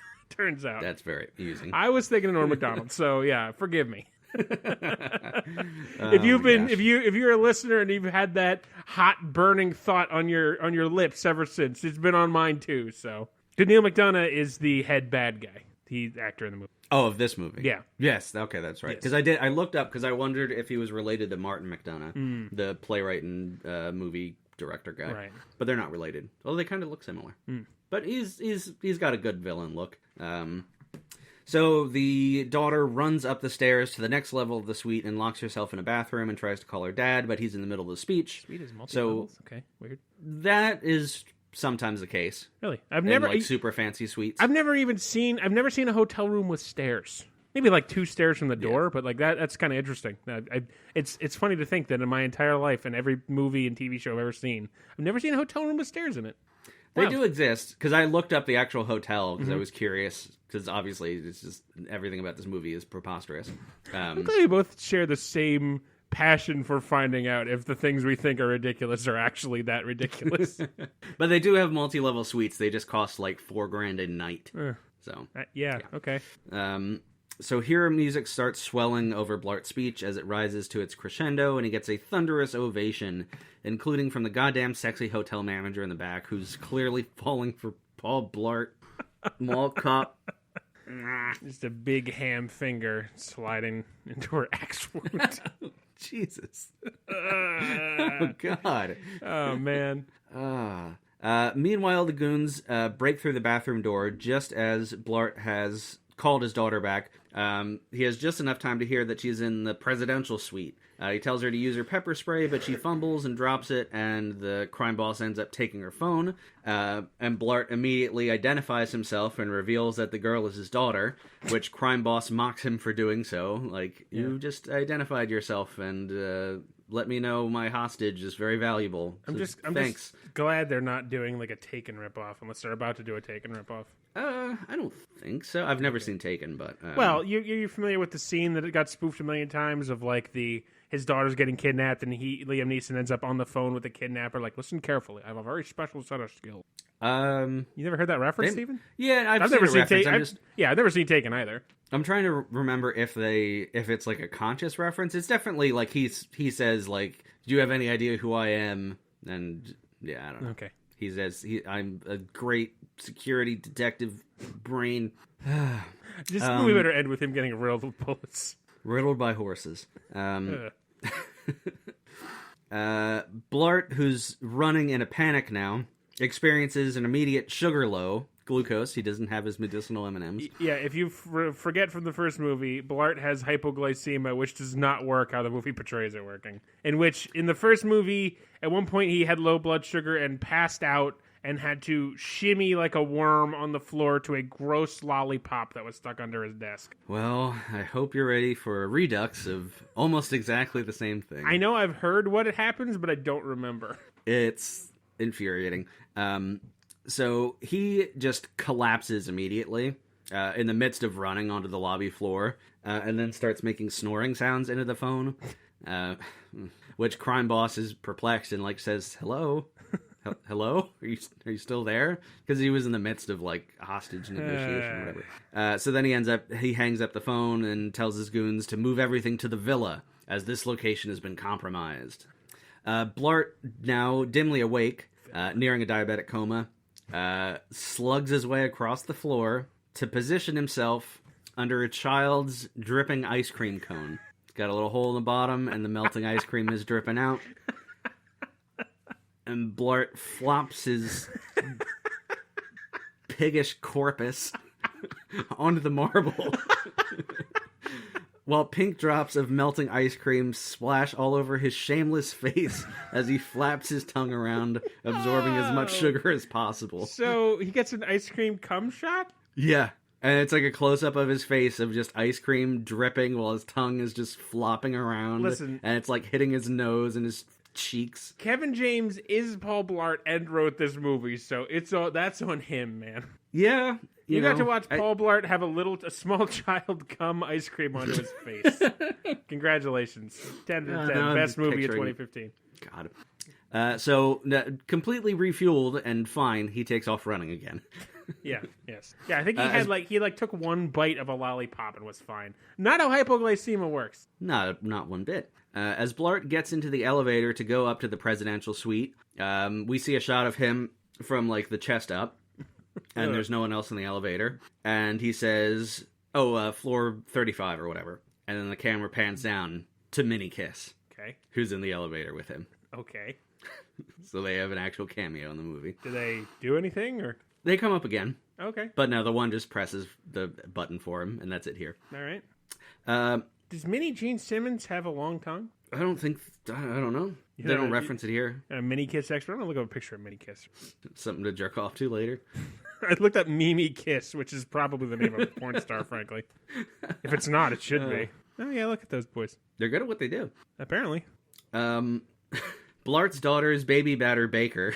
Jesus Christ. It's disgusting how good you are at it. I try to think all this stuff during the romance talk. God, your poor wife.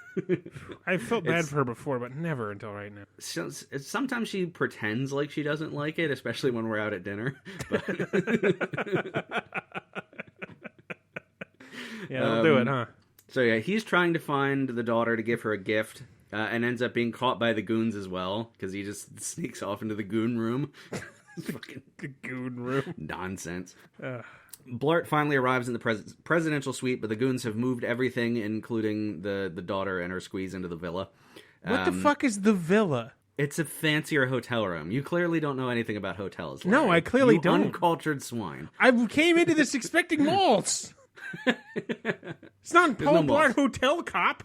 Nope. Paul Blart Casino Cop. Casino Cop could be a movie. It's got alliteration. That's truly all you need. That, honestly, yeah. Casino. If you told me Casino Cop was a Sylvester Stallone movie from 1983, I would 100,000% believe you without looking it up. Slap Chris Hemsworth in it now, I'll go see it. You slap Chris Hemsworth in anything, and I'm pretty much going to go see it. Yeah, no, he's pretty good. Oh, God. Could you just be shirtless the whole time? Yeah. My girlfriend looks at him in some kind of way, and I'm like, yeah, I fully understand, because I'm looking at him in the same way. Yeah. I would drink ice cream out of his cone. So yeah, Blart does fat man shenanigans, like rolling around and flopping over the back of couches like he's raiding the room or something, even though there's no one in there. God, I hate him. In the bathroom, he finds his daughter's pepper spray, which he dropped. She definitely was up here. Whatever, fucking detective. Great job, brilliant Batman. Mind. Then something spooks him, and he ends up sucker punching a little old lady in the gut because she's the maid. And there's a whole thing where she's, like, fine, and there's some gag of, like, oh, at least this pain distracts me from my arthritis. Do you want turn-down service? Jesus. Yeah. All right. Blart, Blart gets the fancy Segway that's got... Or, no, does he get... I forget when he gets the fancy Segway, because the fancy Segway is not a plot point. He gets a Segway. I'm not sure if it's the fancy one or just a regular one. He's finally mounted. He can use all his mounted combat feats. There's Paul Blart's a D&D adventure, right? What's Paul? Let's figure out Paul Blart's D&D class. It's just a fighter. Hog. Hog. Yeah, I don't know. Paladin. I think he's a paladin. He's terrible. Whatever. Instead of he is. holy power, he just embodies fucking mall rules. He's Paul Blart's a paladin. Okay. Yeah, he even gets they get holy mounts. All right. Okay. He's on his holy mount. The next time I play D&D, I'm going to play a paladin named Blart. Blart. Jesus. So he goes down to the basement of the casino, like the shipping area, and starts looking at crates. A crusty old guy pops up who asks Blart who he is. Blart fumbles a bit and then says he's from Internal Affairs doing a surprise investigation.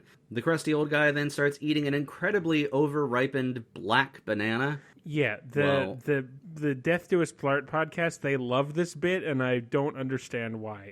Is it funny? They talk about that. It's the only thing they talk about every year is this banana bit and how they think it's hilarious. And I don't understand. So I need you to explain it.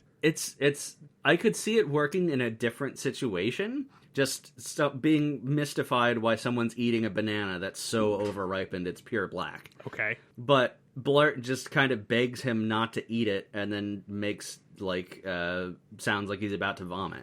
And that's doesn't sound funny. Yeah, okay. No. I've never quite understood why they're so obsessed with it. Right. Again, you could do that banana gag and have it work, but it just doesn't work here. I don't understand it at all. Blart opens a crate, revealing a gold statue. One of the goons immediately shows up and pulls a gun on Blart and is like, "What are you doing down here?" But Blart drives his Segway into the goon's shins and escapes. I fucking hate Blart so much. I hate him so much. Fucking piece of shit, asshole. So, you did this to me. I did to both of us. You Blart started it. We could have gone without ever even talking about Paul Blart. You opened this door. You opened the door for your next week's movie, too, by the way. No, don't tell me that. Blart ends up... Okay, so there's a smidgen of a mall. There's a shopping level of the resort, which apparently actually exists in the Wynn Casino or whatever. You did way too much research on the Wynn. There was part of me who was like, I kind of want to get the villa room. I'll fly to Vegas for one night, spend $4,000 to stay in the villa, and then come home. I dig it. But so yeah, there's basically a tiny mall. So he's finally on his home turf. He sees a. I'm sorry. that broke you? I need to let that one sink in for a second. Paul Blart has home field advantage. Holy shit, my head is swimming. He finds a display in front of a store of bulletproof luggage. Okay, sure. And says, bingo. I hate the him. Goon want him to be killed. I want a goon to shoot him in the head and to watch his life's blood bleed from his body. Oh, he's got so much blood. The goon finds the Segway left aside, like at the foot of an escalator or something, and like he's in the midst of this shopping area. Although, granted, in this scene, there's no one around him, but he just pulls out his gun and shoots the Segway a couple times to disable it, like in the middle of a mall. Isaac, if you were a decent bit away from a Segway and you're just a random thief, so you don't encounter Segways very often, you suppose, do you think you would know where to shoot a Segway to disable? I mean, most of the meat is in the bottom. I don't know if that's true. It is. Aren't the electronics in the top? But I'm sure, like, the motor What, are you and going to shoot whatever. the axle out? Fucking a Wyatt Earp? Where do you think the motor is? I don't know if a bullet... Hammer space? I don't know if a bullet to the motor is gonna... Is a Segway motor? Yeah, a Segway motor probably gonna take a bullet. Yeah. Oh, isn't this armor? Oh, this isn't the armored Segway, is it? I don't think so. No. Okay. No, it's not. It can't be. But like, I mean, I don't know. I don't know shit like about a computer or like where the CPU is. But if I shoot my computer, it's not. Yeah. Gonna turn on. All right. All right. Fair enough. All right. Jesus. Yeah. So the goon shoots the Segway and then turns and notices that there's a very large suitcase on top of the stairway immediately to his left. And we see the suitcase jiggle. And we see inside the suitcase that Paul Blart has crammed himself and zipped up the suitcase somehow. Okay. Makes zero sense. Sure. He makes it wiggle again. A, Okay, yeah, I did bring this up. So, Blart is clearly a 300-pound plus man. How there's no way he's fitting in even the biggest suitcase. As a 300-plus pound man, I could not fit into a suitcase. Absolutely not. Small adults, like a 5-foot-tall, skinny woman, could fit into a large. Yeah, okay. Yes. Yes. But how does he zip it up? Whatever. Fuck it. I can't even. Blart wiggles the suitcase, and it starts tumbling down the stairs while the goon shoots at it, but it's bulletproof. The suitcase hits the goon in the head. Okay. Despite the suitcase being filled with 300-plus pounds of questionable career choices, it does virtually no damage to the goon. It just hits him in the head, and he falls over and is like, "Ow, that hurt." If you hit someone in the head with a 300-pound suitcase, you're probably gonna really break all hurt their them. bones. Well, not even in that. I mean, wrestlers hit each other in the head with their bodies all the time, but with that hard surface, you're gonna fucking daze him. Yeah, he just gets knocked down and gets up 2 seconds later. The Blart-filled suitcase smashes through a window and ends up in either a pool or a fountain. It's not exactly clear which. And then water's pouring in into the suitcase through the bullet holes, even though it's bulletproof. I don't know. It's not clear. Blart's gonna drown. The goon radios crime boss and says, "Yep, Blart's dead." And then the goon leaves. And then 2 seconds later, Blart inexplicably breaches the surface of the water like a fucking whale, screaming, "Not today, death!" Which the goon is gotta be 15 feet. Like, he just left. Like, he's taken 3 steps in the opposite direction. How would he not hear this? Not today, death. A dripping wet Blart has an exchange with a different goon that I will not go into detail about out of caution for my own medical well-being. Failed headbutts, gunfire, chases down hallways. You fucking get it. You get it, Beard. You fucking... God. I'm so happy and so sad at the same time. This ends up with Blart putting on angel wings backstage of a Cirque du Soleil type show. And of course, to avoid the goon, he runs into the show, dancing around and somersaulting like a jackass, because he's fat, and fat people are funny. They are, inherently. The stage has water elements and is surrounded by a pool, so suddenly everything's waterized and fountains are going off, and Blart ends up hanging onto a trapeze-type thing on a crane and is hoisted around while swinging around and bumping into people and knocking them off their pedestals into the pool, and then he intentionally kicks the goon in the chest and knocks him into the pool. And the show ends with Blart in his little angel wings on top of the pedestal, and the crowd goes wild. Now, you're a physical comedy fan. Is it even good physical comedy, at least? At its best, it's passable. It's definitely... It's not Chris Farley, Three Stooges level of don't like physical these genius. Continued, what's the word I'm looking for? References to Chris Farley, as if somehow Kevin James has even come close to the strata that Chris Farley wielded. But... He's I get what you're saying though. So like you're fantasizing about your really good turkey sandwich, right? Yes. So I'm being frank, yes I am. If you took 2 pieces of white bread and put a single slice of like fake American cheese with nothing else, that would be a sandwich. They're both sandwiches, but one is vastly inferior. Okay, yes. That is all right, fair. All right, okay. You're right. Kevin James is a sandwich. I get it. It just it hurt. It stings a little bit every time because Chris Farley's so good. Backstage, the goon continues to hunt Blart. Ah, God, right? Fuck. Oh, that was an immediate reaction. Remember that fork, Larry? Oh, fuck. I do now. The sopping wet Blart flops around on the floor like a giant tuna for some reason. I'm in love with the shape of Blart. I just see him. I can see him doing it. Before he finds a prop bow, then he goes over to the circuit breaker on the wall, grabs the cord running up into the bottom of it, pulls it out from the circuit breaker, strips some of the coating off of the cables, then attaches his vibrating fork to the end of the wire. Does he just have that in a holster? Yeah, actually. Yes. Oh my fucking God, seriously? He's got his like utility belt with like everything he would ever need. Why am I surprised? He's Paul Blart. Of course he does. So yeah, he attaches the vibrating fork to the end of the wire before throwing something to cause a distraction. So the goon looks elsewhere, and then he pops up, and because he's got a bunch of catchphrases he uses throughout the movie, and I didn't use all of them, but because they're the worst. But here he says, looks like we've come to a fork in the road. And then he fires the fork from the bow somehow that's attached to the cable that ends up sticking in the guy's chest and electrocuting him enough to knock him out, but not enough to kill him. Because Paul Blart does not use lethal force because he's Batman. Or Fat Man, sorry. I am deeply upset. I had to stop. This movie was 94 minutes. It took me 5 hours to watch it and pause and type. It was... I've never had a movie that took this much time or energy out of me. Good Lord.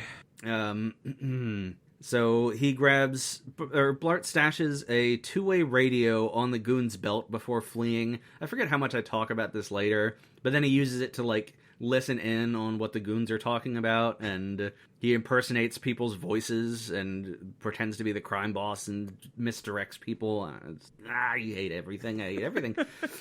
Then Blart stops in front of a giant fan and dries himself off preposterously, so Blart's dry uniform will make sense. Anyway, it's like a big industrial fan, and it pushes him back, and everything's flipping and flopping around, and he's like, the wind.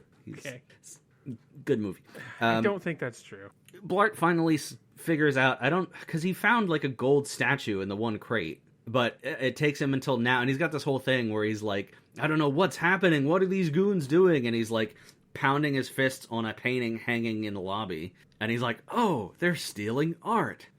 He just figured this out? Yes. Didn't he find a statue in a crate? Exactly. Fucking idiot. Exactly. Okay. It's the worst. What the fuck? Oh, and then he immediately gets like, some shit happens, and he's getting chased by more goons. One of the goons, or the goon who with the suitcase situation, ends up getting locked in the garden with the killer bird. The bird's back? Yep. I just assumed that bird was a figment of his imagination. And it's like one of those things where he lures the guy into the room and then sneaks out or something and locks the door behind him, and then you just see shadows through the glass doors, like shadow silhouettes of the bird just like mauling the man. He's such a piece of trash. It's God. terrible. Blart's daughter, daughter and her little cum monster, whatever, are in Little cum monster. That's my nickname around the house. Oh, gross. I'm just so full of it, Larry. Well, it won't stop. Well. But yeah, so they've been locked in a room in the villa. No one's supervising them. But Blart's daughter, ever resourceful because Blart has taught her the ways of security guarding, she short circuits the electronic balcony door using the innards of a smashed snow cone, and then uses her pocket knife to strip the sheets so they can climb down from the balcony. I don't know how high they're supposed to be up, but whatever. Okay. I'm running out of steam. Meanwhile, Blart... So you're like 20 minutes into the movie then? No, I think we're definitely more than halfway. God. It's an uncharacteristically long one for me. Fuck. Blart is back on home turf in the mall and spots a drone on display at a shop. And he grabs one of the drones from like the pile on the table. And of course, being the lawful good fucking paladin he is, shouts to the cashier, "Charges to room 334A!" Because he can't actually steal anything. Of course. Yeah. Blart sets up the drone and flies it around the casino until he finds the hacker master thief dude standing at the Van Gogh and like whatever, stealing stuff. What, downloading it? Yes. What are you talking about? He's making an NFT. Fucking oh man. And instead, like I don't really understand because like they don't end the drone aspect. He's just like, oh, I confirm he's stealing art, like I suspected. And then he doesn't like fly the drone away or land the drone or keep filming to get evidence. Like that, it just cuts to something else, and we don't know what happens to the drone. Okay. There's no point of the drone. It's sure. Fucking hell. Yeah, instead of gathering more evidence, he stops flying the drone and goes back to the convention floor, grabbing a whole bunch of non-lethal weapons. Suit up scene? Yeah, and finally unveils the super Segway, decked out with armor and flashing lights. And he goes zipping by super fast through like the hallways in the lobby or the mall or whatever. God, I hate him. God, I just wanted to be riddled with fucking bullets. Well, so bad. as he zips by the sexy female hotel manager, cries out, "Paul, mi amor." I'm sorry, what? Paul, mi amor. No, I heard you. Oh, let me translate. That means Paul, my love. No, I understood. Oh, I didn't know if you spoke Spanish. She He at loves least him now. tried in the first one, Kevin James. He at least tried. So he's just given up, huh? Yeah. Just decided, yeah, you just want to see Paul Blart fucking flip-flop around like a big fat fish and... It's made $107 million at the box office. I am going to die never coming close to that much money in the course of my life. Yep. I'm going to die alone and sad in a pauper's grave. Do me a favor and die in a state with the least stringent grave robbing laws. Might be New Jersey. As long as you don't disturb the headstone, I think you're fine.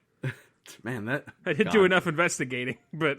That honestly sounds like fucking Puritan bullshit. Like, yeah, whatever, desecrate the body, just not the headstone. Right. Is it a crime to come on a headstone? Headstone. I can't. Yeah, I'm that's done. public masturbation. Unless it's in, like, a room that you own. If you own a mausoleum, is it a crime to jerk off in the mausoleum? I think the part What of if Go ahead. What if I have, like, a curtain? Around the headstone? Yeah, or, like, you can No, get it's those still- little, like, poop privacy things for, like, being out camping and whatever. It's still public masturbation. You're masturbating in public. Yeah, but I'd be really quiet. Just be like, Well, look, if you get away with it, then it's not illegal. I don't wait. Let me rephrase that. I guess if you get away with it, you don't have to pay the fine for coming on a headstone. we have him on tape, Your Honor. What if it's? I guess it depends. You know, the extent of the charges pressed and the amount of bad press you get is probably based on whose headstone it is. Okay. I think it was like if this is let's fast forward into 70 years in the future, and it's some miracle you survived while your wife has passed, which is absolutely not going to happen. I was going to say, since she's my property, her headstone would also be my property, Okay. right? Yep. All right. This is great. Well, yeah. I think the judge might be like, well, you know, he'll pay the fine, and they don't get. Just let him go. If you come on like Joan Rivers' headstone, people are going to be upset. She's dead? I don't know. I imagine in 70 years she might be. Although, Okay, fine. I'm not going to put that out of the realm of possibility. We'll make a date of it when she does pass.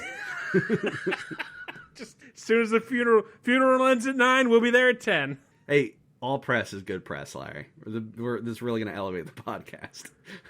Yeah, can't wait. Okay. Jesus Christ. Blart's daughter and her honeysuckle of masculinity run up to the first person they see on the ground and ask for help. And he's a goon and pulls a gun on them, and they're just caught again. These goons are just giving up on subtlety then, huh? Okay, yeah, completely. This casino, is there just not people anywhere? Not in the shots. All right.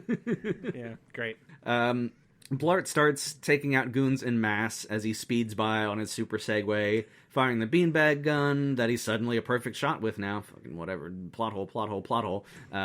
All of the goons conveniently get knocked into bodies of water, like fountains or pools or whatever, which, Mr. Non-Lethal Batman Jackass, how do you know that they're not going to drown? Listen, like, in if any... you knock it... In any family movie or kid, especially cartoons, knocking someone into water summarily defeats them entirely. I just rewatched the Justice League cartoon, which, by the way, not a joke, absolutely still holds up. It's like rated Y7, but it's a phenomenal cartoon. And yeah, a lot of goons get defeated by just getting tossed into water. Avatar: The Last Airbender is the worst for that, because that show is just anytime someone hits the water, they're just done.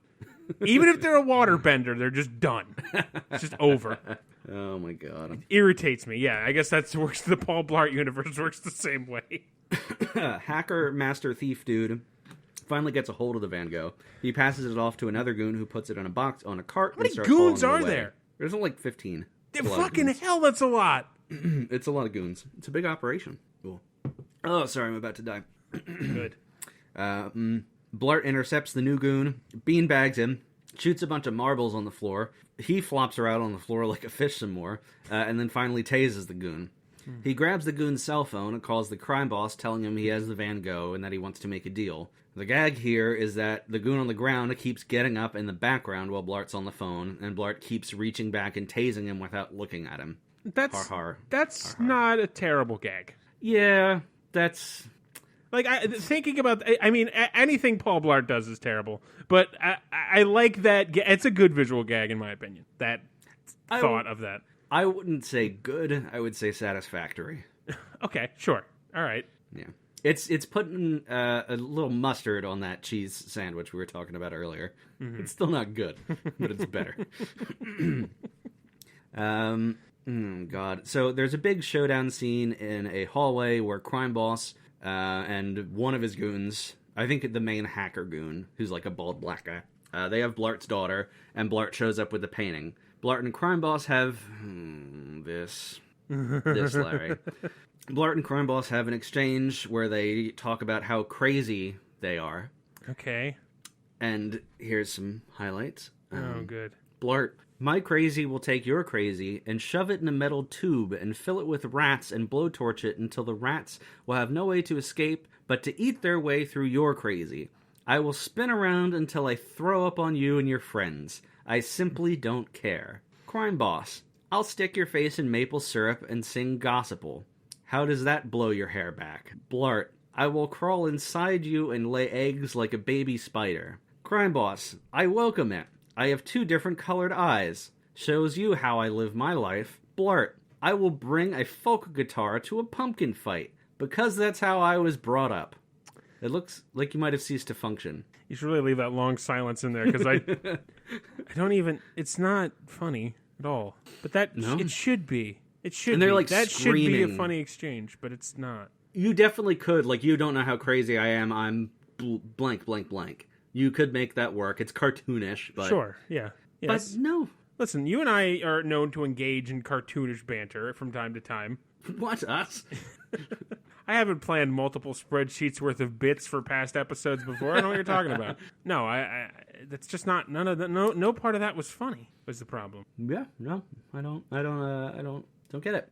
I don't get it. You know what it reminds me of? They're in Coffee and Kareem, one of my episodes. There's a scene where Andy from The Office, his name Andy? I don't remember fucking the guy. Yeah, fuck, Ed Helms. Ed Helms is interrogating a guy, and he's like saying like, I'm gonna become your husband. I'm gonna commit so hard, and we're gonna go to dinner together, and it's gonna be great. And like the goon starts getting into it, and like he starts to also living the fantasy. And I remember that being, like, vaguely amusing, and then there's this, which is just isn't at all. Yeah, no, not at all.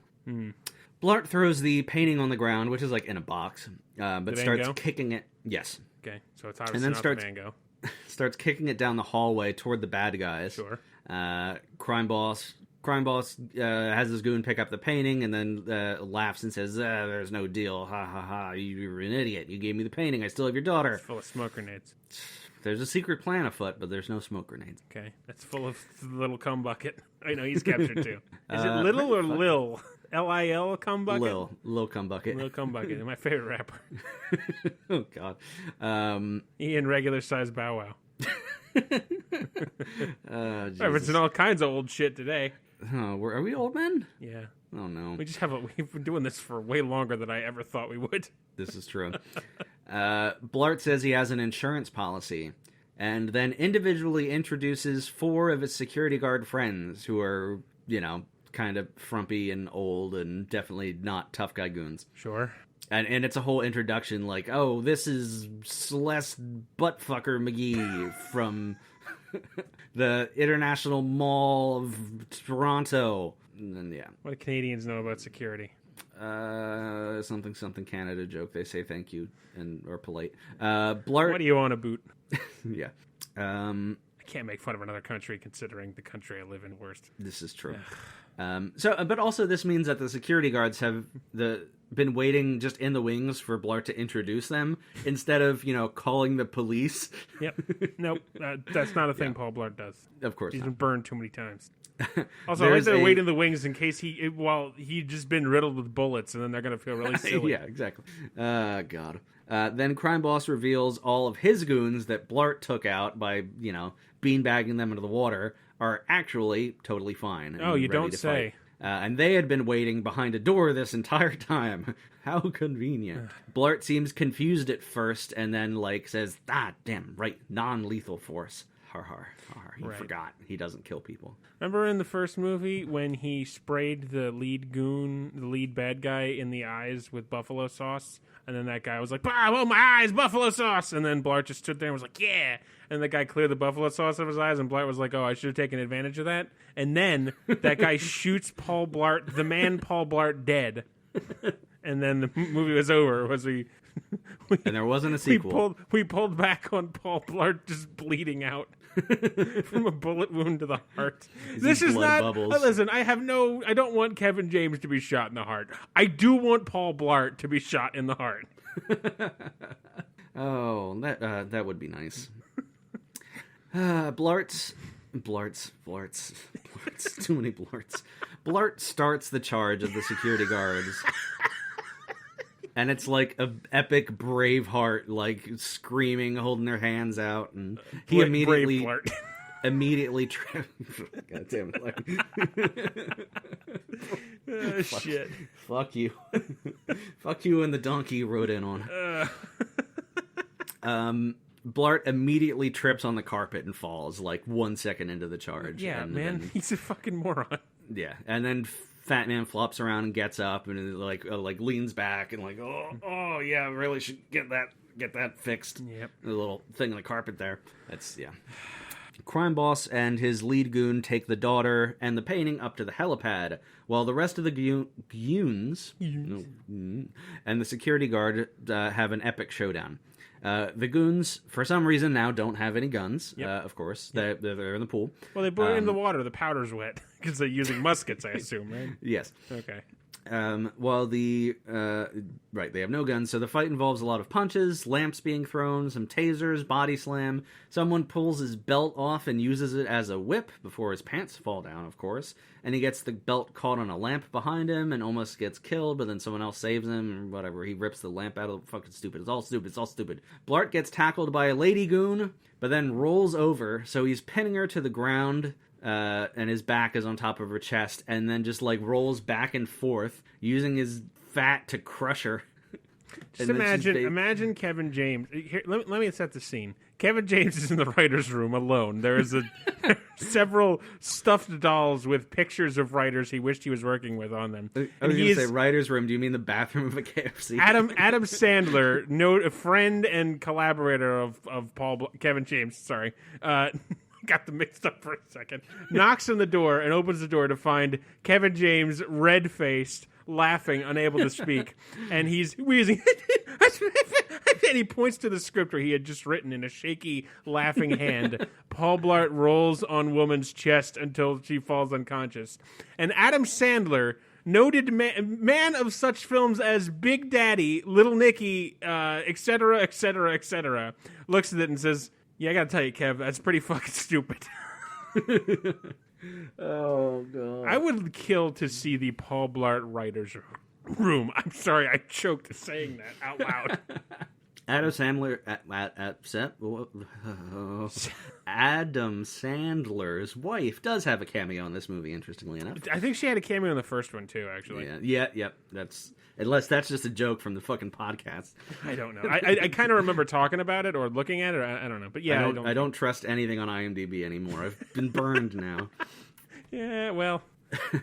Believe it or not, Kevin James did not want to add a character called the Shadow Man who manipulated Paul Blart's actions. He just wanted to make fat jokes, Isaac. I'm so disappointed. Blart runs out of the hallway and toward the helipad. He goes up to the roof, and of course he's in the wrong building because the win involves two different buildings. Because again, I did way too much research. Seriously, I wanted to spend $5,000 to stay in a villa. But yeah, he ends up in the wrong building. There's no helipad on this roof, but there's a helipad on the other roof. We're almost done. Almost. The security guard who was supposed to give the keynote, who got drunk, is now completely sober, even though it's only a couple hours later. At least it seems like it. I've never been drunk, so I can't confirm if that's how it works, but it doesn't seem like it. Yeah, no, definitely not. So he's magically sober and somehow has a grappling hook gun, powerful enough to shoot a wire that spans about 1,000 feet between the two buildings. Blart, of course, zip lines. Not even zip lines, because he's not in a harness. He's just holding on to, like, a wheel with two handles that goes down the cable. Mm-hmm. And he's completely fine doing the whole 1,000-foot thing. His grip strength is amazing because of how tight he holds his fucking sausage when he jacks it. He even has to hop over a knot that's in the cable, and it's this big dramatic thing. He's gonna die, blah, blah, blah. And there's various other security guard goons who are up on the roof too. Oh god, This is a fucking testament to man's hubris. This whole experience. very much. Blart's daughter and her cream-filled little fuck toy escape as the goons Fucking hell, Isaac. are distracted by Blart's zipline arrival because they have the two of them and the painting, and they're about to get in the helicopter. No one's called the police yet. Huh? No. At least the police were in the first movie, and they were led by a bad guy, so that made sense. So at this point, what's the... I'm just mad. Crime boss goes after the daughter and the cream-filled little fuck toy. We see crime boss sneaking up behind Blart's daughter, and we can see her long black hair. But no, wait, it's Blart in a wig. They finally got the man in a fucking wig. Somebody must have heard my note in time and said, "Oh yeah, we should have done that, huh?" Now, Larry, you might be wondering, there's no wig store. Where did he get the wig? It's a memento of his first wife, or his second wife, clearly. Nope. We cut to Mini Kiss, one of them wigless, saying something like, "I can't find my wig." I was made for loving you, Blart. You were made for loving Blart. So he punches crime dude in the face. I can't tell. I gotta stop. I am so pissed about the fucking wig thing. How dare you? You fucking movie franchise. How dare you? I'm so glad there's a wig history. It's just, she had a wig store. How do you not put him in a wig in the first movie where wigs are an essential part of his girlfriend's character? It's bad. I always love in my movies when you get really angry about something I don't care that much about. God damn it. Just want a little consistency in the Paul Blart universe. So, Blart punches crime dude in the face, but the other goon is behind him with a gun. Blart shoots a big wad of sticky glue foam that sticks the guy's arm to the wall. Now, I know if you folks, you're listening to Isaac, and that is a thing that he would say, you know, cum filled, cum bucket, but cum toy. No, this is a gun that shoots glue foam. It's not a thinly veiled joke about Paul Blart's hog. Thinly veiled? A completely unveiled joke about Paul Blart's hog. I thickly veil all my jokes. You gotta be real smart to figure them out. Yep. Where is Peter Pan's favorite place to eat out? These. Yeah, that's right. That's right, baby. Didn't take a rocket surgeon to figure that one out. Thickly veiled. Thickly veined. Those two are children. That is two children you're describing? No, the actual Wendy is like 70 now. She's an old woman. Yep, you're right. You're right. Yeah. And then you just have Robin Williams from Hook plow her, and it's fine. And then there's not a crime. Yep. We talked about my hatred of Hook on this podcast? Probably. I don't know if we have on the podcast. I don't like Hook. I'm the only person on the planet. One of my closest friends loved that movie and talked about it very fondly. And I was so afraid of disappointing him, I literally had nightmares that he found out I didn't like Hook. Oh my gosh. Yeah, so... You are a strange man. I hate myself. That's all I can say. So Blart is about to shoot the crime boss with the same sticky foam gun, and because he loves his fucking catchphrases, I haven't said them all, but he says, "Looks like we have a sticky situation." Jeez Christ. But then... Kill Paul Blart! And, sort of similar to, you blast a massive load that, shoots a hole in the drywall, and then you try to test your own refractory period and crank another one out in about 15 minutes. And then it just kind of dribbles out like a sad tear of jizz. I can't say I've experienced that. Oh, you should give it a shot. My refractory period's pretty long, unfortunately. So I can't... I haven't tested this in quite a spell. My refractory period might be weeks at this point. I don't know. But much like that situation, the gun just dribbles out some glue foam onto Blart's feet, locking him in place because he's a fat oaf and is useless and is terrible at everything. He's about to solve his. He's about to almost single-handedly defeat his second group of terrorists. I don't know what you're talking about. He's an American hero by the movie's logic. Crime boss is about to finish Blart and shoot him, but the sexy male security head of security words. You have not mentioned that guy in an hour. I know, like he pops up every once in a while because he's like he's not directly a goon, but he's like the inside guy they have at the hotel. So he is a bad guy. He is a bad guy, but he's not a full on bad guy. Okay. He's not he's like an independent contractor helping the goons. Okay. All right. But he has a face turn here because he zip lines over and comes out of nowhere and smacks the crime boss with his body, and they fall down. Oh, right. And they set it up earlier, but the crime boss is horribly allergic to oatmeal. There's something where someone's about to eat an oatmeal cookie near him, and he's like, don't even bring that in this room. What are you trying to do? Kill me? Okay. Just to set up the situation where Blart's daughter, can grab her oatmeal moisturizer that she always carries with her, of course, and rub it into his eyes. And he immediately bursts out in hives and falls over screaming in pain. And Blart punches him again, and he's defeated. That is immensely stupid. For a movie that is immensely stupid, that's even worse somehow. Yep. It's not good. No. Do they make oatmeal moisturizer? Yeah, they do. Okay. I guess I'll have to look that up. Trying to think of a joke. Nothing there. Yeah, there's nothing there. It's not funny. It's almost like you shouldn't have done it. Moisturize your oatmeal, kids. Okay, that kind of works. So yeah, the bad guys are defeated, and we go downstairs, and there's a big crowd. I don't know. The cops are finally called and are escorting the goons out or whatever. And the casino, the actual owner of the Wynn Casino, Steve Wynn, in a cameo, hands Blart, congratulates him and hands him a huge check for protecting his art collection. And Blart's like a huge Publishers Clearinghouse. No. Or just like it's a big a check, and then Blart looks down at the amount, and he's like, "Oh my gosh!" Okay, because I was about to lose my mind if he suddenly produced a giant check. We were about to launch into a 30-minute bit about where do you order giant checkbooks. Although to be fair enough, like if I end up, I'd say probably $100 million. Is my threshold. If I have that much money, I will just have giant checks laying around because I'm sure it'll come up. Yes. So I agree. It's not. Yeah. Okay. God, Jesus. Man, being part of Emperor Isaac's harem is great, but he just pays me in these giant novelty checks. I have to go to a special bank for that? Jesus Christ. Oh. He hasn't been here for 3 months because his refractory period is like 4 weeks. Why does he have a harem of 100 women? We're just bored. God. He pays well. We're just bored. Okay, so yeah, we're just, everything's wrapping up, and the sexy hotel manager comes over to Blart like poolside and professes her love, and she's like, I've realized I'm deeply in love with you. I want to spend the rest of my life with you. And Blart, do I need to go into why that's so fucking stupid? Do we just need to? We don't need to, right? How much screen time do you think these two characters have had together? 2 minutes.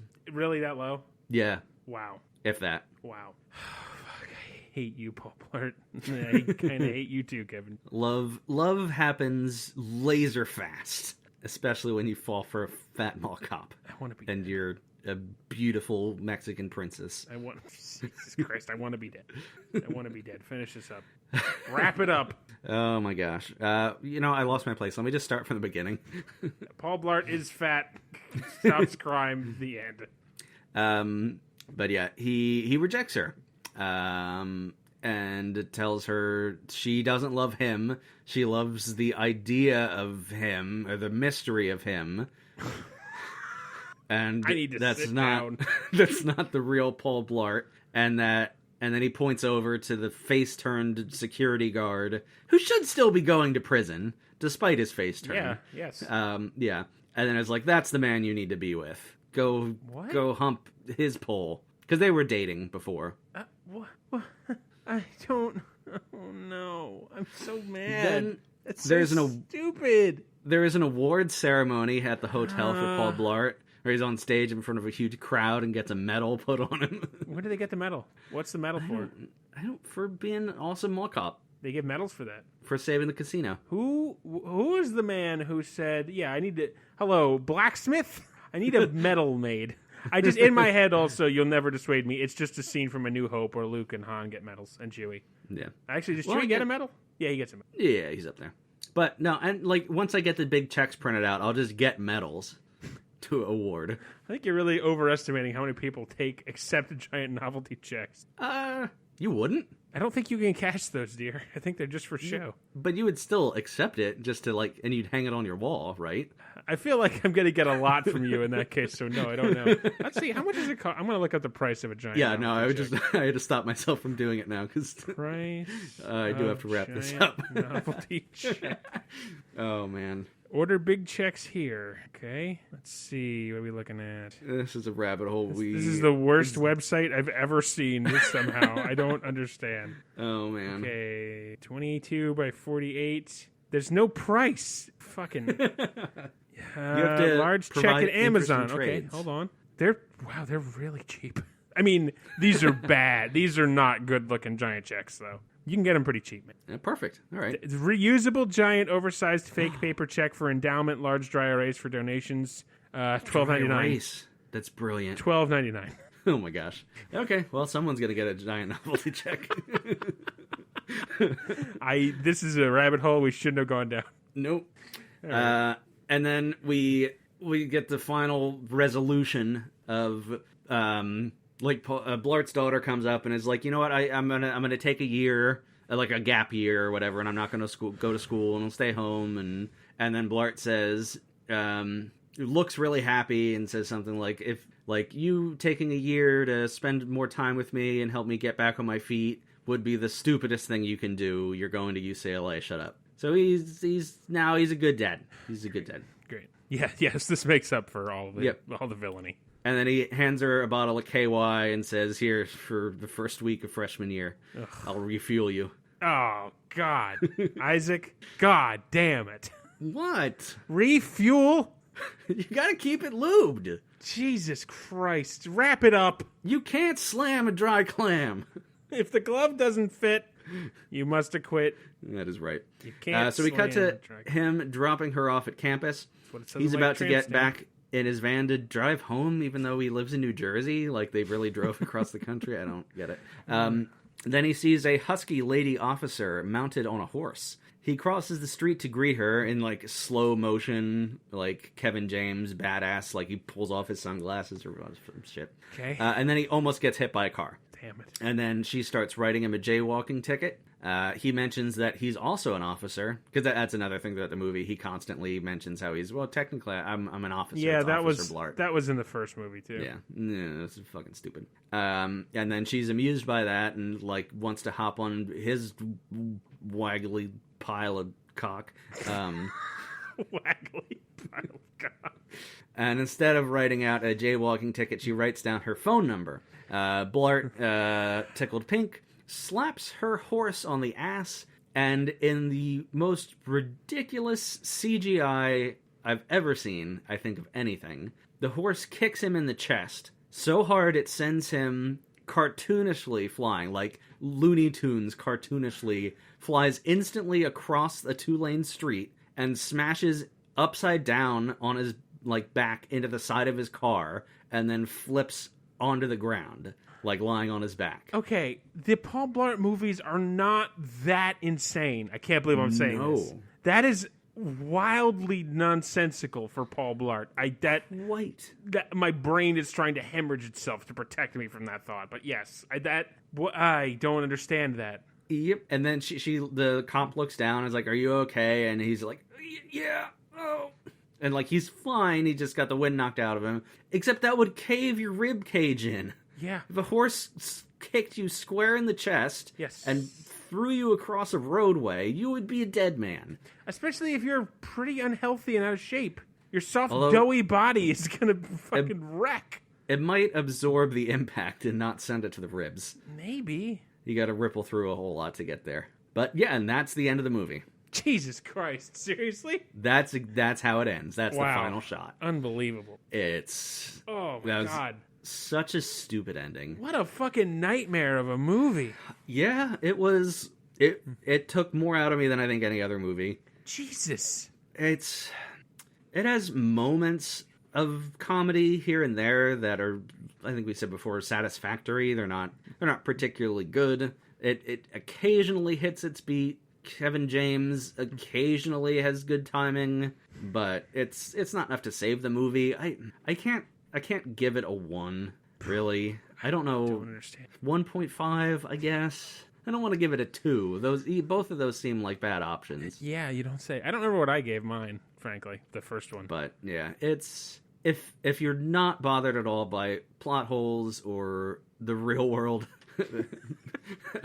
then Don't watch this. What are you talking about? Don't recommend this to people. No, I'm not necessarily recommending, but I understand why it made $107 million.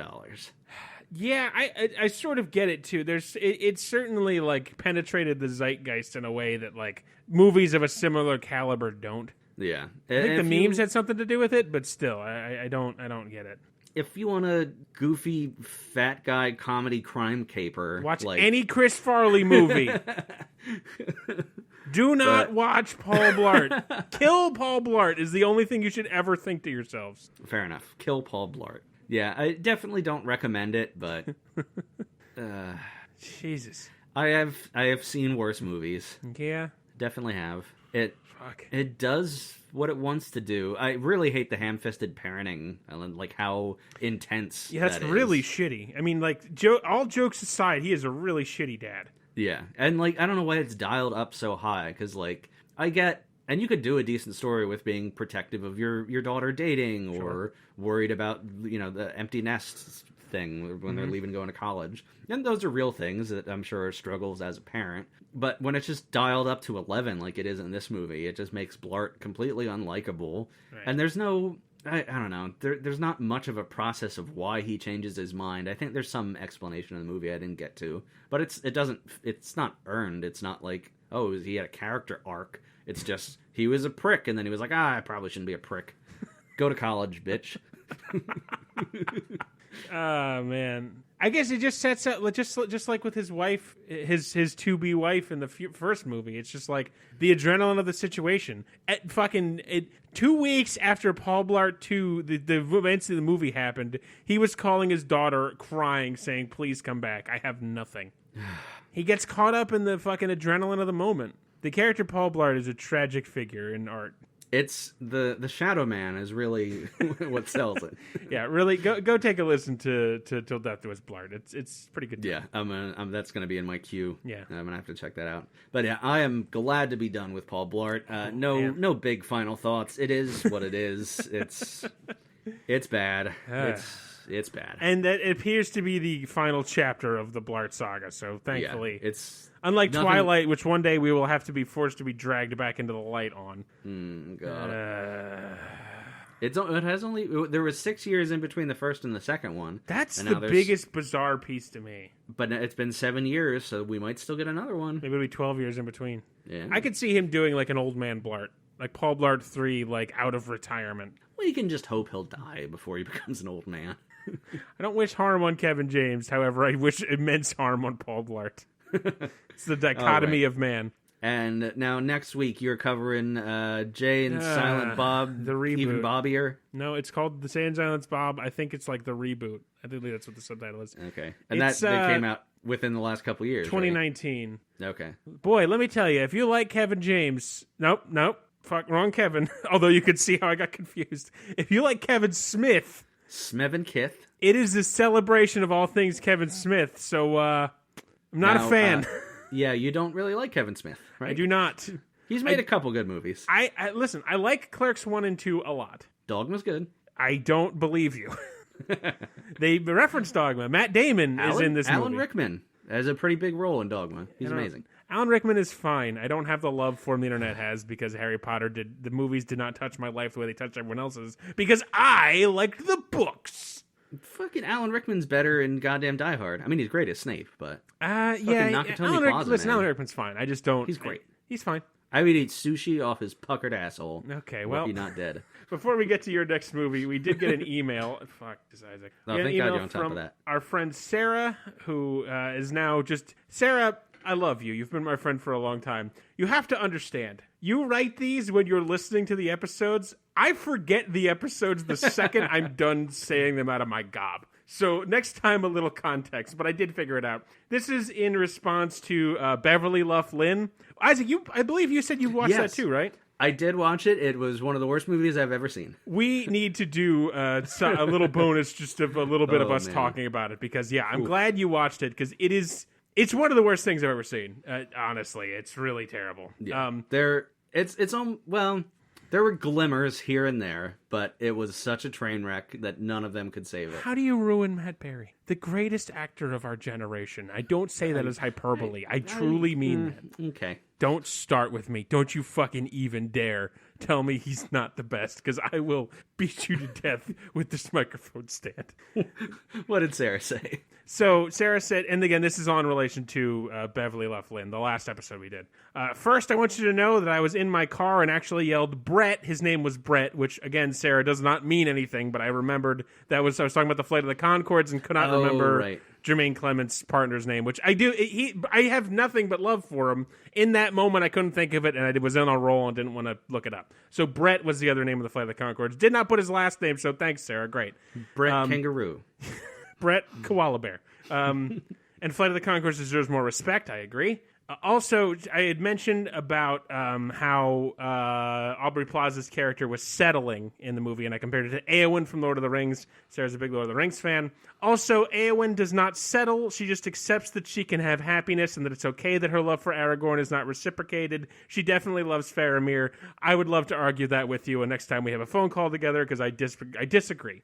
You are totally wrong. No, I am not. And she says, you're also wrong about Tom, meaning Tom Bombadil, which I don't even think was about the episode. Sarah, you understand you have my phone number. You can text me about these things and not bring...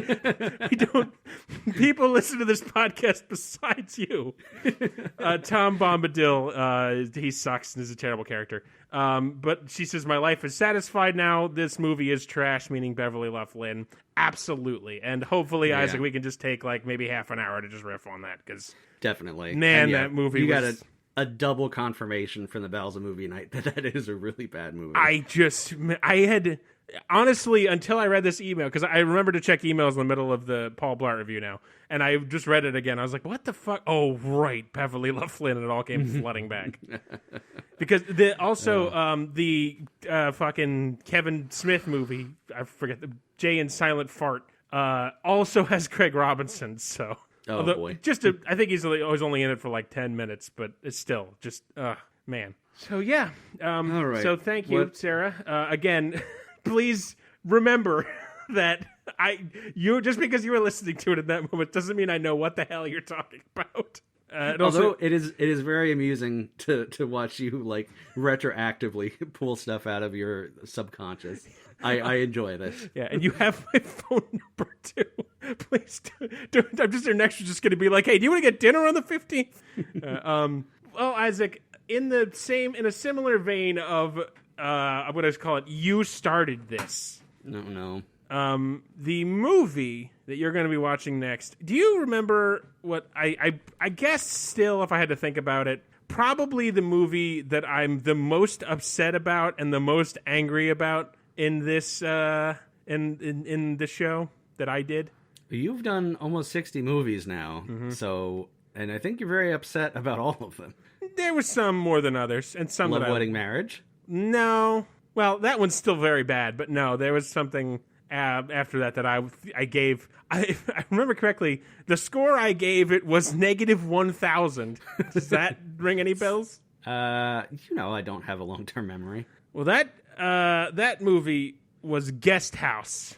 Oh, starring that's Pauly the Pauly Shore. Shore one. And I know several times in that review I referenced the only other thing I know Pauly Shore had been in, which is Biodome, which you're going to watch Biodome, which is on Amazon Prime. Oh, he was in the Caveman Thawed Out movie, Encino Man, yes. Yeah. But no, you will be watching Biodome, in fact. Let me pull it up. Biodome. Oh, the poster of this. No, his stupid face. Yeah. Yes. This movie has a 4% on Rotten Tomatoes. Oh, Stephen Baldwin, Kylie Minogue. What? Yeah. What the fuck? Yes. In this outrageous comedy, 5 brave scientists are forced to face life forms more perplexing, more terrifying, more annoying than anything they've ever encountered. Pauly Shore and Stephen Baldwin. I did not wish any harm on Kevin James, the man. I may wish a little harm on Pauly Shore, the man. Not death, but I wish him, like, real bad diarrhea. And, hives, vomiting, night terrors. I'm not feeling this, Larry. No. It was bad. Guest House made me furious in a way few things do. Yep. And Steve Baldwin. I don't know about the Baldwins, Larry. Yeah, I'm They're not dangerous. a huge fan. Apparently he's from The Usual Suspects. I don't remember who he is in The Usual Suspects. It's just... He's the one played by Stephen Baldwin. Thank you. Usual Suspects, phenomenal 10 out of 10 crime movie. God damn you, Kevin Spacey, you motherfucker. Seriously. That makes me so upset. Yeah. And I think I was having a conversation with the missus about it, but yeah, I'm usually all for being an advocate to separate the artist from the art. Yep. But it's so much harder to do when you're looking at their fucking face. Yep, really is. Like, yeah, so. I see his face, I like past movies on different streaming services, and I see his face, and I just sigh. Yeah. Because he was such a talented actor, but it's just all so tainted now. Oh, Kevin. All the Kevins are going to hell. Sorbo. Is there a good Kevin? Baldwin. Oh, no, Paul. Smith. Smith? Do we have a good Kevin? Do we have a good Kevin? Yeah, I don't know. Kevin McAllister. But that's He's also a fictional. character. Yeah. Kevin Klein. Who's Kevin Klein? Is He is in A Calvin's Fish brother? Called Wanda. He's Hotel Rwanda? A Fish Called Wanda. Oh, you're kind of cutting out a little bit. Your video froze. I could have said Hotel Rwanda, and I'm like, I don't remember a guy named Kevin in Hotel Rwanda. He's also in Wild Wild West. He plays opposite Will Smith. Not that that's a good movie, but Kevin Kline's pretty great. I have a very long and complicated... It might be worth us doing Wild Wild West just to talk about Wild Wild West, frankly. I've never seen it, so if really, it's streaming somewhere. Wild Wild West is an absolutely terrible movie that I shamelessly love. Yeah, because it came out when you were like 10, right? I didn't see it until I was old enough to know it was bad. Well, I don't know. Oh, my best friend and I have a long-standing joke about Wild Wild West 2 that has persisted over the course of 7 or 8 years. I'm definitely curious about it, and I don't think I'd like it. It's not good. It's absolutely not good. But it's if you've never, it's worth seeing. Well, maybe we'll do that. Maybe that'll be a side thing or something because I want to watch it and talk about it. Oh boy.